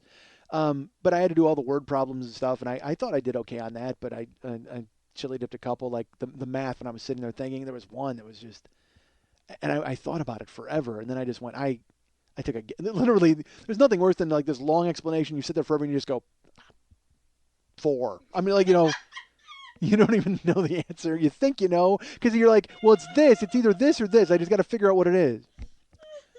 So that happened. Then comes this, I apologize, I skipped this part. Then comes the pattern tests, where they'll give you 4 pictures, and you have to figure out what the 5th picture is, or 6 pictures. You got to figure out what the first picture was. And it's puzzles, and you have to identify where because they'll give you. So I'm sitting there looking, and there was one that I messed one up, and I go, that was wrong, was it? And she goes, yeah, that was wrong. And I go, why? And she goes, because look, it's the balls are moving in the corners, and that's why. And I went, oh. So because I was trying to explain, I got one right, and she goes, how did you get that right? And I explained to her, I go, this goes here and this goes here. You're you have to, the process of elimination and all that kind of stuff. So then we came to one, and she goes, no, I'm not going to tell you. She goes, this is the one that me and her partner downstairs, she goes, we didn't figure this one out. And when we saw the answer, we still couldn't figure it. We didn't know why it was right. She goes, so I'm just going to tell you, don't feel bad about this one. And she flipped it over. And I'm looking at it. And it's got a red circle, a yellow circle, and like a purple triangle. And the red circle and the yellow circle are next to each other, and the purple triangle's up in the right-hand corner. And then in the next picture, the red and yellow circle are separated by one space, and the purple triangle's in the far left corner. Like, it's a progression of 6. And I had to figure out what the 4th picture was. So I'm looking down, and down at the bottom you have 5 choices of which to select from.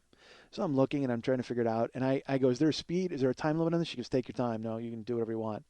So I'm not going to lie. I probably took like 5 or 6 minutes on this particular puzzle. And I'm going, because you can eliminate certain things right away. Because you look and you go, all right, well, obviously the red and yellow are on the left side. They wouldn't start on the left side again in this next. I can't explain it without showing it to you. But you just know. You're able to do a process of elimination. It's like you even look for a color. Like on the bottom there would be one with orange. Like there's no orange in any of the top squares. You're like, well, that one's eliminated. So then you've only got 4 to choose from. It's all a game. So it is. That's all IQ tests are, is a game. So I look at the bottom and I see there's a number 4. It's a sequence of 6, and I'm trying to pick the 4th one. Well, what you need to do is instead of looking at the pictures as a sequence of 6, you have to go, you know what, it's 3 and 3. So I looked at it and I separated 3 and 3 because instead of looking for the 4th in a series of 6, I'm looking for the 1st in a series of 3 to match the previous series of 3.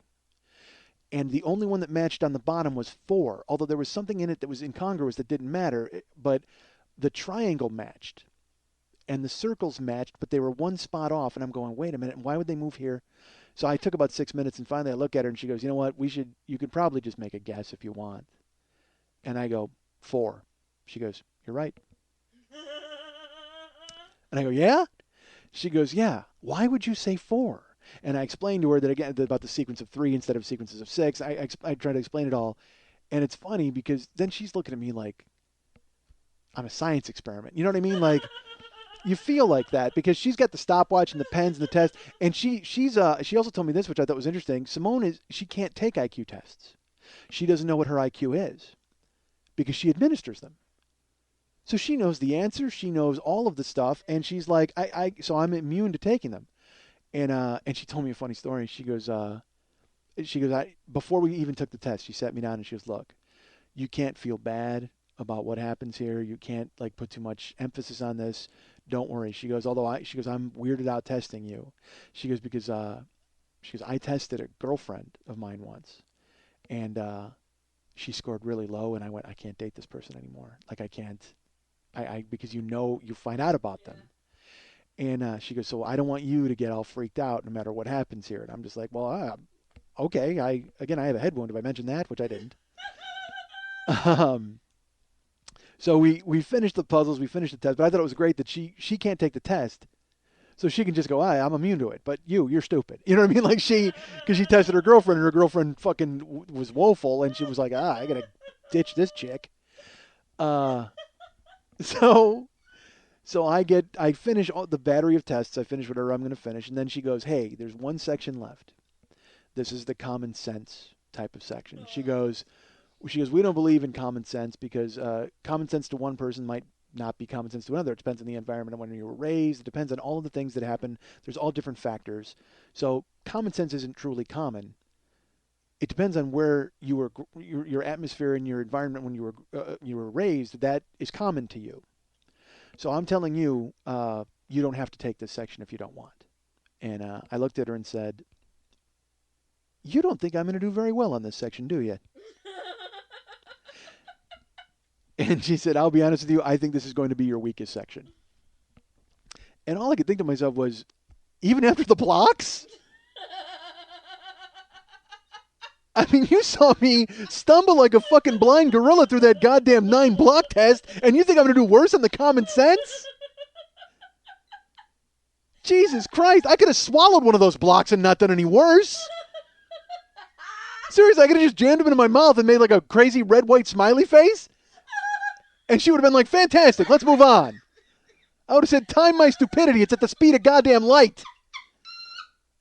I got a mouthful of blocks. Holy shit.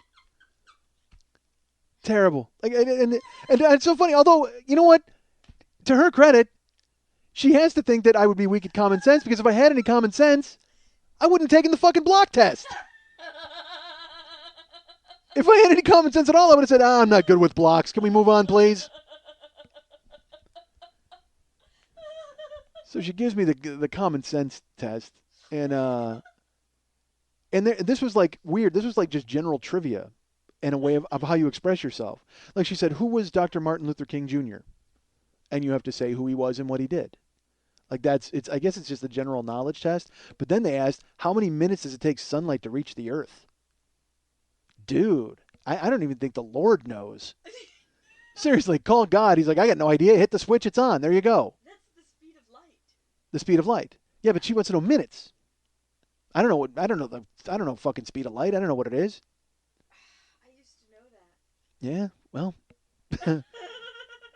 and then she said, what is the circumference of the earth? It was what's the, because then they ask you what's the imaginary line, you say the equator, and then they ask the circumference of the earth from one all the way around. I'm just like, dude, can we get those blocks back out here, please? Because maybe I can build a full-scale model of the earth and figure out the circumference. And while we're at it, we'll try to get some sunlight in here and figure out if I know what the fuck that means.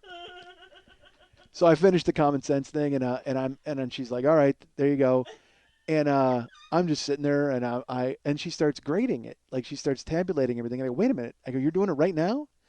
She goes, yeah. I go, there's no more test to take? Nothing? And she goes, no. And so now I'm like, oh, I fucking passed on like the final two questions. Like, this is awful. I started out shitty with the blocks, and I ended shitty with the fucking circumference of the earth. God damn it. In the middle, there's a lot of genius about numbers and words, but fuck, everything else I fucking blew. Terrible.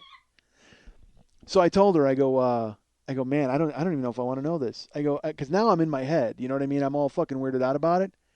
And she goes, listen, you can't let this beat you up or whatever. And now, every time she says that, I think that she knows how bad it's going to be. Because she gives these tests for a living. That's what she does. She's like, you can't be beaten up. You can't even worry about it. Don't, this is not an indication of how smart you are. And I'm like, oh, no, don't. Please, I'm not a child. You don't need to spin it for me. Trust me, I'm going to feel horrible no matter what the fuck happens, so don't worry about it. I already feel terrible. Jesus Christ. I'm waiting to get a score so low that literally the only thing I'm qualified to do is play with blocks. And I'm going to go, I don't think so. I have information to the contrary. So she's tabulating it, and I sent out a Twitter while she was tabulating it. I actually wrote, I just took a battery of IQ tests. I'm praying for either mildly retarded or genius. Average equals death. Because it does. Because, I mean, what's the point of even doing this? Seriously. There's no point. If you're average, then just go drive into a wall. Jesus Christ. You know what? I would rather be retarded than be told, hey, guess what? You're just like everybody else. I'm not like everybody else. You got to be fucking kidding me. I'm not smart, but I'm not dumb. Yeah, that's everybody else. She's tabulating the score. I'm just standing there with my phone, and I'm freaking out. I'm like, oh, dude. And because it was a lark at first, because I thought I was going to crush it. You know what I mean? Because again, I will tell you, I've taken other IQ tests and Mensa tests and things like that. I've scored like 150. Really high scores. Genius is 140. So I'm waiting to hear it, and I'm like, God, I'm praying for a 70. Like, because if I can't be a genius, I want to be a retard. That's all I want to be. And I'm sitting there and I'm looking out the patio door and I got my phone in my hand and I'm just like, you know what? The Clint Eastwood thing to do would be to just leave. Not even get the score. You know what I mean? Pretend like, you know what? Fuck it. Who cares? I am who I am and that's not changing. But I see her tabulating the score and I look out the window and all I hear,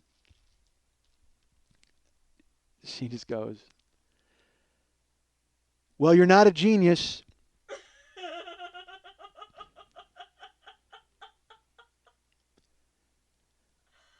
And I wanted to jump out the fucking window.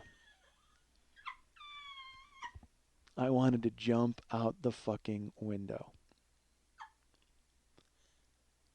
So now I just cross my fingers for retard. Honestly. Please.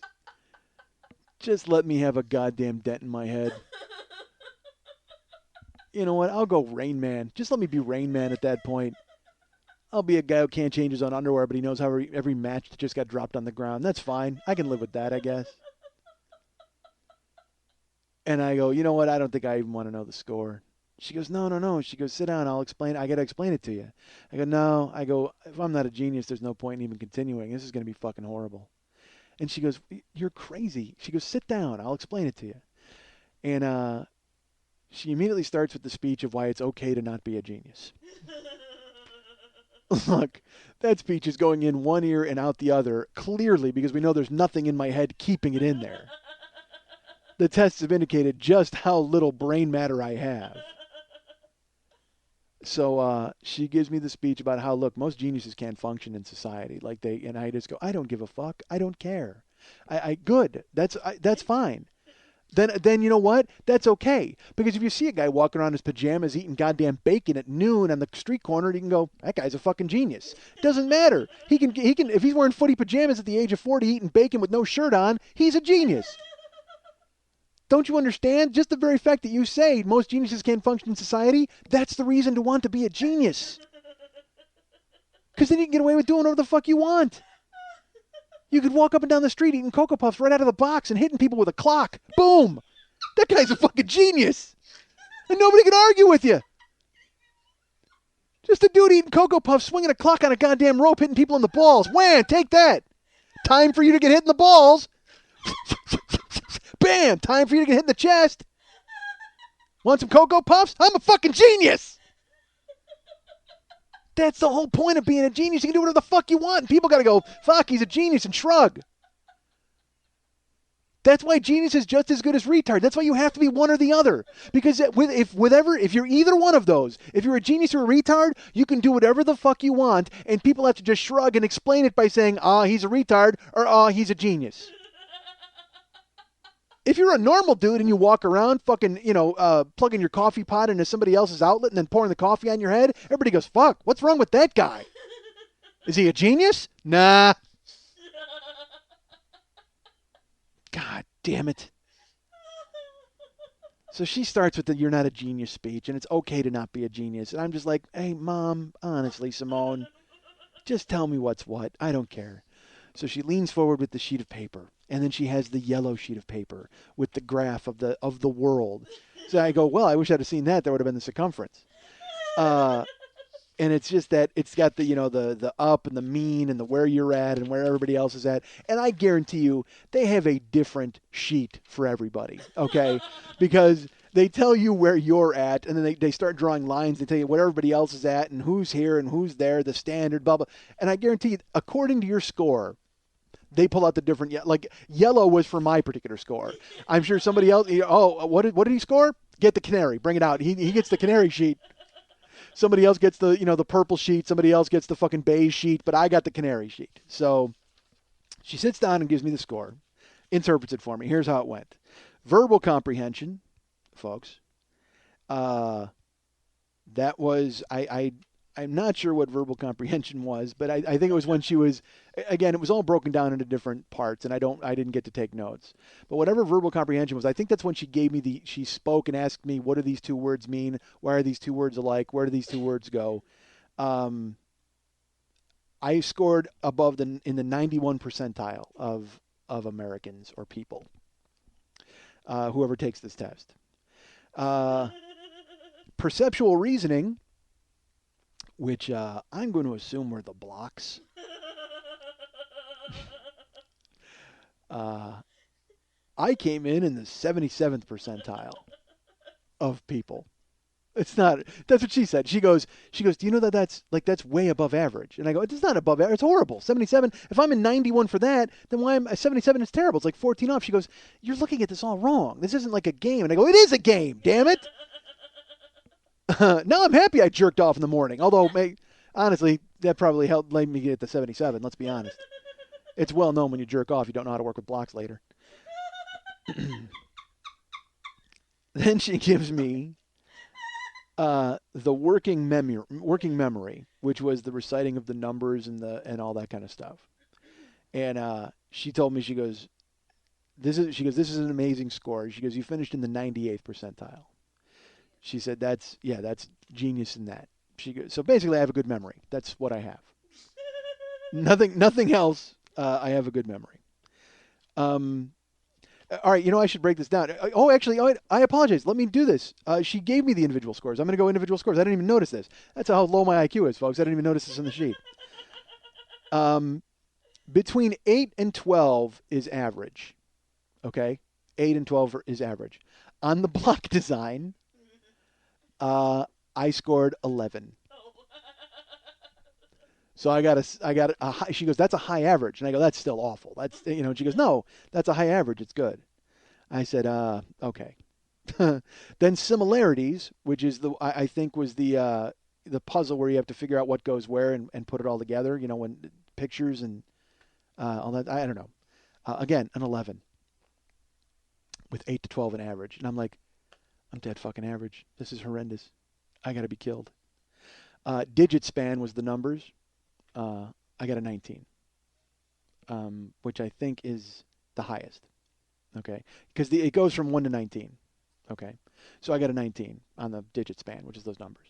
Matrix reasoning. Not sure what that is. This is when you have to explain why the sequels to the Matrix were so bad. Or you have to explain why they even made them. That's Matrix reasoning is when you have to explain how the Matrix was so good and its sequels was so fucking horrible. I got a 17 on that, which is good. Vocab, I got a 16. Arithmetic, which is all the word problems, I only got a 12, which is, again, high average, I guess. The symbol search, I don't even know what that is. It sounds like something you'd buy to take on the plane with you as you killed time, like a crossword puzzle book. But I got a 13 on that. Here was my downfall. Here was the one that dragged me into the muck, folks. Visual puzzles, which I told you, I think that's the one where they show you a bullseye and you got to put the bullseye together out of the 3. I don't remember because it was a blur. There were so many of them. I got an 8, which is not good. Yes, it's average, but it doesn't matter. It's not good. And then information, which I don't know if that was the common sense one or not. I got a 14. Coding, I got an 11. And then a comprehension, I got a 12. So you got all these different scores, processing speed, whatever. Bottom line, folks, my IQ at the end of the day, when they take the composite score after the sum of scaled scores, the percentile rank, the yellow sheet, the blue sheet, the blocks, everything else. Genius, folks, 140. Mike Schmidt, 122. That's decent. It's not decent. Yeah, it is. It's not. It's horrible. It's horrible. She then breaks out the sheet and does the whole thing. Average is 100. Yeah. Okay. 122, they have if you look at it, it's superior intelligence. It's not gifted. 130 is gifted. 140 is genius. 122 is superior intelligence. It's what is a college student, graduate student, like someone in the whatever. Again, there's 100 different scales you can look at that tell you what it is. But the bottom line is it's 122 IQ is superior intelligence, but it's not fucking genius, which is horrendous. Because I'm everybody else. That's who I am. It's like because you delude yourself. You walk around and you think you're like, oh man, I'm as good as that. I can do that. I'm this. I'm that. Fuck, I didn't even graduate high school. Fuck, I didn't even do this. But it doesn't matter. I can do all. It doesn't. But still, you know what? Bottom line, I'm just like everybody else. I am just like fucking everybody else. Why didn't I have 70? God damn it, I wanted a 70. Then I'm retarded. Perfect. Then I got a story. 70 is a story, 140 is a story. 122 is 2 sheets of paper that mean fuck all to anybody. God damn it. So I do that. I lose my mind with her. Where I'm just like I chastise myself. I'm doing what I'm doing now. I beat myself up, and she tries to explain to me. She's like, Mike, you have superior intelligence. Like you're just below gifted. And I go, doesn't matter. I go, I thought I was a fucking genius. And she's like, not everybody can be a genius. Then again, she starts with the geniuses don't function in society, and I wanted to go, that's the best part about being a genius. That's great. Couldn't believe it. 122. What a goddamn failure. So then I'm like. I couldn't even process it at that point, so I go to split. I'm like, and Simone was very nice, and I said to her, I go, we go to leave the apartment. I go, do you need me to move the chairs and stuff downstairs? Because we had moved them upstairs. And she said, she goes, you don't have to. She goes, you want to bring a chair downstairs? That's good. I go, well, according to the test we just took, it's what I'm qualified to do. So that's what I'm qualified to do is move furniture, so let's do it. So I grabbed a chair, and she's just like, you're going to kill yourself over this, aren't you? And I go, I don't even want to talk about it. I go, I can't believe I got it. So we go downstairs, and there's the guy, and I go, this is a failure. I go, and he just goes, oh, come on. And I go, no, dude, terrible. And he goes, well, I don't even know what I would score. And then they had a friend who came out of the back, and I go, hey, 122, how are you? And I shook his hand. And he goes, hi. And then this guy's smarter than me. He gives the address of the house in response. What a fucking genius answer. Genius answer. Like literally I was like, hey, 122, nice to meet you. He goes, hey, 1433, unit 1. And he like fucking shook my hand and walks off. Awesome. So then I went to Simone, and I'm like, I go, man, I'm happy that you did this for me, and thank you, but Jesus, I cannot believe that I'm just a fucking average dude. And she's like, you're not average. She goes, you have superior intelligence. And I go, but it's not genius. It's not gifted. I go, I thought I was those things. And she goes, you can't be those things. Not everybody can be those things. I go, yeah, but you know what? When it's the thing you thought you were, and you find out that you're not that, it's hard to settle for something else. You just, and the worst part about this is now I got to change the one-man show. Because there was a rant in there all about Mensa and how I could show up and I could just fucking do their word problems and laugh in their face and be the king of Mensa. Fuck that. Those people won't have me now. That's fucking terrible. God damn it. It's like, I should just call her and say, you know what, do me a favor. I need to do a do-over. I need to do over when I don't have a head wound, and I need to do over when I haven't masturbated for a week. I really need... Because it's funny, like I said, I'm a chimp. I talked about like the blocks and I'm just a chimp in a cage. I am a chimp. Because I just jerked off, like, for no reason. I just did it. I completely forgot everything. I went primal and I just jerked off that morning and ruined everything. God damn it.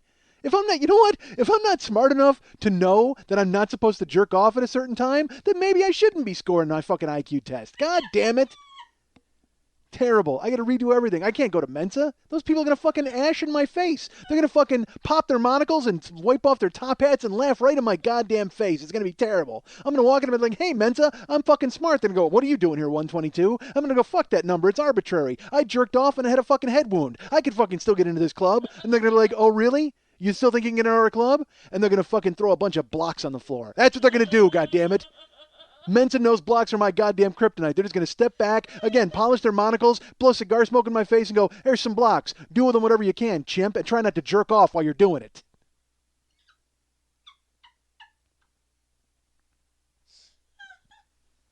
You guys can get me at MikeandMikeSchmidtComedy.com. You guys can be my friend at Facebook.com/the40-year-old-boy. You guys can follow me on Twitter at twitter.com/the40-year-old-boy. Hey, our friend Lily Von Stupp has been nice enough to produce and do all this, even with a bad knee. Sans Vicodin. So go ahead and be her friend on Facebook.com/Lily Von Stupp, or you can follow her on Twitter at Twitter.com/Lily Von Stupp, or you can follow her at Twitter.com/MNTs for all sorts of show information that I will get to later. And if you want to send her a personal note and find out how hard it is for her to deal with a chimp every week on Wednesdays and have to try to parse everything out, you know what? She's going to get a canary sheet. She's going to get a yellow sheet and go, all right, here's where you are. You should be here, but you're really here. If you want to go ahead and give her advice on how to deal with me, go ahead and write her a personal note that she'll get right in the heart at Lily@burlesque411.com. That's Lily, Lili, at burlesque411.com. Zazzle.com/40-year-old boy. Please buy all his stuff. Want to remind you folks about the Monday Night Tease every Monday night here in Hollywood. It is the longest running one-venue burlesque show in Los Angeles, weekly. I have a head wound. Lily. I wish that were really funny. It's not funny at all. It's not, it's Terrible. sad. What? That you have a head wound. Oh, I thought you meant it was funny that I keep making that mistake, but it's not funny. Lily Von Stupp is the producer of said show. Hey, Lily. Hey, Mikey. What's going on? Oh, Mikey. No, my mom would yell at you. What are you, my dad's mom? Show? Theme? What's happening Monday? No theme on Monday, but Yes. FunnyEddie.com is hosting for the first time. Ladies and gentlemen, FunnyEddie.com will be hosting. That's, do we know his full name or just Funny Eddie? Funny Eddie. Funny Eddie is hosting. So that's he's a clown. He does all sorts of crazy stuff and fun stuff, and he's hosting the show. There'll be naked women as well, right? Strategically naked. Strategically naked. Yes. So come on out to the show at the Monday Night Tease. Got a great debut, Madeline Sinclair. Madeline St. Clair? Sinclair. Madeline Sinclair, probably with a Y. Okay. She'll be there. Madeline Sinclair will be there along with FunnyEddie.com, and then other people are going to be dancing. Tons of great performers on Monday. Will you be dancing in your wheelchair? No, I will not be dancing for a long time. All right. Lily's in a wheelchair, so come on out and save the stripple, folks. Come on out and join our friend Lily there and have a good time at the Monday Night Tease and check out FunnyEddie.com. Now, are you friends with FunnyEddie.com? Do you know him? Are you familiar with him? Not only do I know him, I fuck him on a regular basis. Oh, that's fucking horrible. I didn't know if that was common knowledge or not. FunnyEddie.com is Lily's boyfriend, Eddie, who is the clown who I've mentioned many times. And I'll go ahead and say this now because this hurt my feelings, and I will just, why not? Look, I don't deal with anything off of microphone with you apparently. I came here the other day to do something was it the podcast record? Yeah, last Wednesday. This was pre the week I had, folks. I had a week. Why am I Jackie Mason? So I came here last Wednesday, and when I showed up, Lily had her surgery, and she was relaxing and trying to relax. It was Eddie, Funny Eddie was here, along with Lily, and the parents of FunnyEddie.com were here. And they were very nice people, wonderful people, and elderly people, the parents of an older man. And they had brought pork chops and soup for young Lily, and they were taking care of her and nursing her back to health, and that was great. Funny Eddie's father looks exactly like Funny Eddie. It was crazy. They look exactly like mirror images, except one's got white hair. It was very, and even stocky build, everything. And they were very nice. I thought I was pleasant. Thought I got along with them. They were very cool. And we did the podcast, and then that night I was involved in an incident I've mentioned that I can't mention much more of. And then Karen wound up talking to Lily, and then Karen said to me a few days later, she goes, "Did you make fun of Eddie's parents?" And I said, "No." Well, I don't think so. And she said, Lily asked, I guess Karen, I had told Karen about them and said that they were nice people. And Lily went, "Oh, did Michael make fun of them?" Now, I am not this horrible fucking person.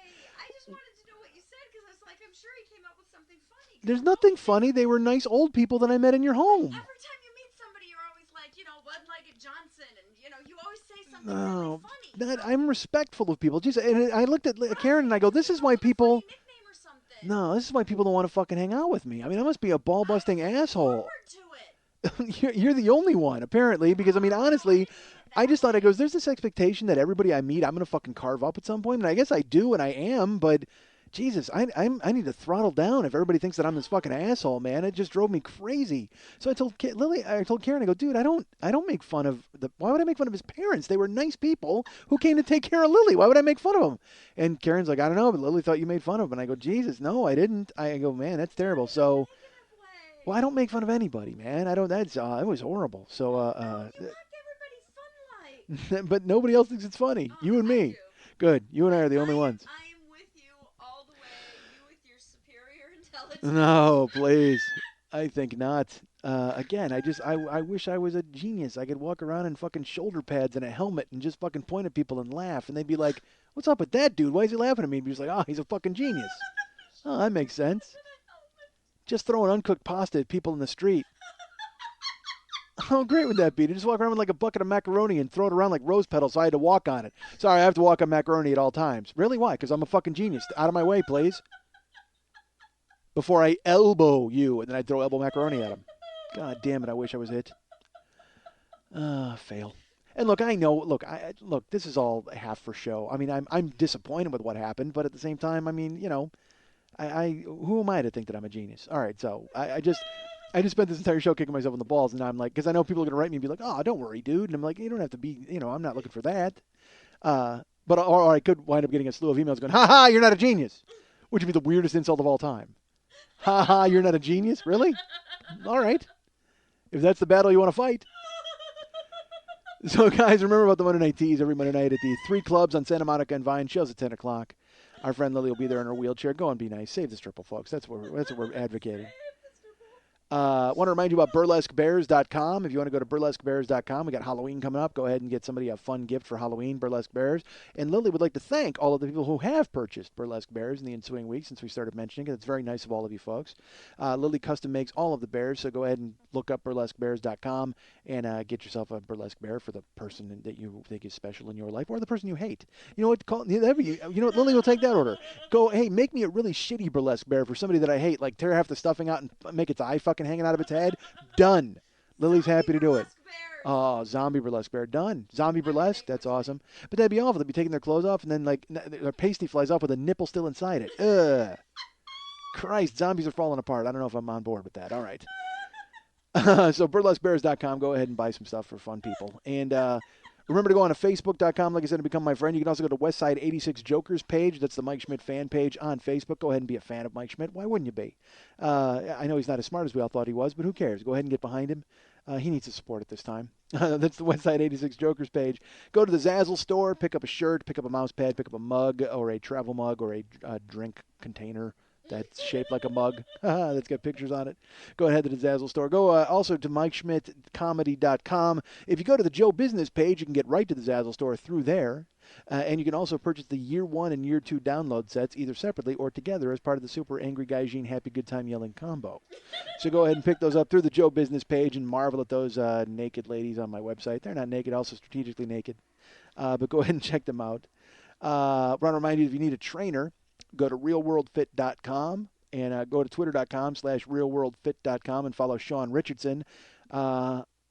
I'm probably not going to be training with Sean for quite a while, unfortunately, because I'm in no shape to do so. But hopefully you guys can get behind Sean and get him some cash and have him train you, because I can tell you he was fantastic, even if the man has never worn a shoe in his life.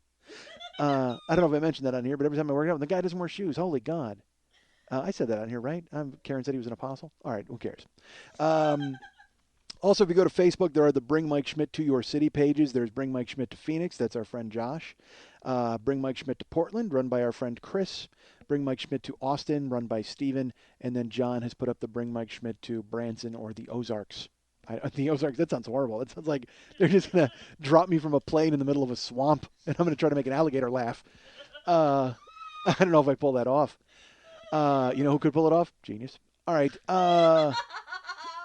Sadly, I can't. I'm so close. I'm 18 points away from making an alligator laugh. So if you guys want to bring me to those cities, go ahead and get on board and bring me to those cities. Sign up if you have ideas for venues or interesting things like that. Contact the people that are running the page. There's discussion forums on each of those pages. So if you want to see me in those 4 cities and you want to see me soon, join the page. And hopefully I can get there. That'd be great. I want to tell you folks that you should go to my Facebook page and check out Rob Matsushita's trailer. He has come up with a new trailer. You can go to Funny or Die and vote for this trailer. You can vote Funny or Die. I would vote Funny, but, you know, I'm not going to tell you people how to live your lives. But you can go to the Facebook page. I have posted it on the page. I will repost it again tonight. Rob Matsushita has gone ahead and made a trailer for this show, the Photo Hero Boy podcast. Rob Matsushita, who is from ClaymorePictures.net, has his web series Chapel, which you can check out, which is fantastic. Also has a film coming out later on. I'll tell you more about that as the date arrives. But you can go to ClaymorePictures.net and learn all about Rob Matsushita and all of his work. But I can tell you, I cannot thank Rob Matsushita enough for surprising me this week with the trailer that he created out of last week's show, which was which quite frankly shows me just how quick the turnaround time can be and indicates to me that maybe Rob Matsushita should be doing this a little more often than he has been. All right, so because the first one was in August, and I was like, this is fucking amazing. He's like, I might do another one for you later. 2 months later, he gives me one from that week. So I'm like, dude, what happened in the interval, the intervening 2 months? You could have gone ahead and jumped on board with something every week. I should just bring Matsushita on board, bring him right on the team. No, I shouldn't. He's very busy. Guy's doing all sorts of. I'm teasing. I'm totally teasing. Check out the Buried trailer that he did for the show, and I'll put it on the Facebook page. And go to Funny or Die and vote Funny. That'd be great if you could do that. We'd love it. Thanks very much. And normally, folks, this is the end of the show. This is where I would go ahead and take us out with some crazy, I call it the ramp out. I would have something interesting, some anecdote that I would go ahead and bring your way, and I would be able to talk about it off the top of my head, which is what I try to do virtually every show. I go ahead and have some sort of topic that I can expound on, and it just takes us to the end. And then Lily puts in the music, and it takes us out. But with the crushing loss of my genius this week, I don't exactly have a ramp out that I think is appropriate. At least I hadn't thought of one, but now I think I have an appropriate ramp out. Seeing as the results of this test and exactly where I'm at now status-wise as far as intelligence and where I wind up on the canary sheet as far as the mean and then the grade and where I should be and where I shouldn't be and where I thought I was and where I wound up. Here's your ramp out this week, folks. Enjoy it. Duh. Duh. Duh. Duh, duh, duh, duh. Day, day, day, day, duh. Day, day, day, day, duh. Day, day, day, day, day, duh.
Why do I spit out this random bullshit that nobody fucking cares about? I am peddling obscenity. I am going to get a whole fucking army of you people, and you know what we're going to do? We're going to listen to me and then do nothing for an entire fucking week. I can't be trusted. Don't you people know this? It was like the Back to the Future of suck. I don't want to have a boner in somebody else's pants. I need to shoot up heroin and jog. Hey, ass fuck, are you listening to anything that I'm saying to you? Fuck, somebody's got to shut that old guy up. And I'm like, fuck you! I'm not a potato! I'm a goddamn cantaloupe!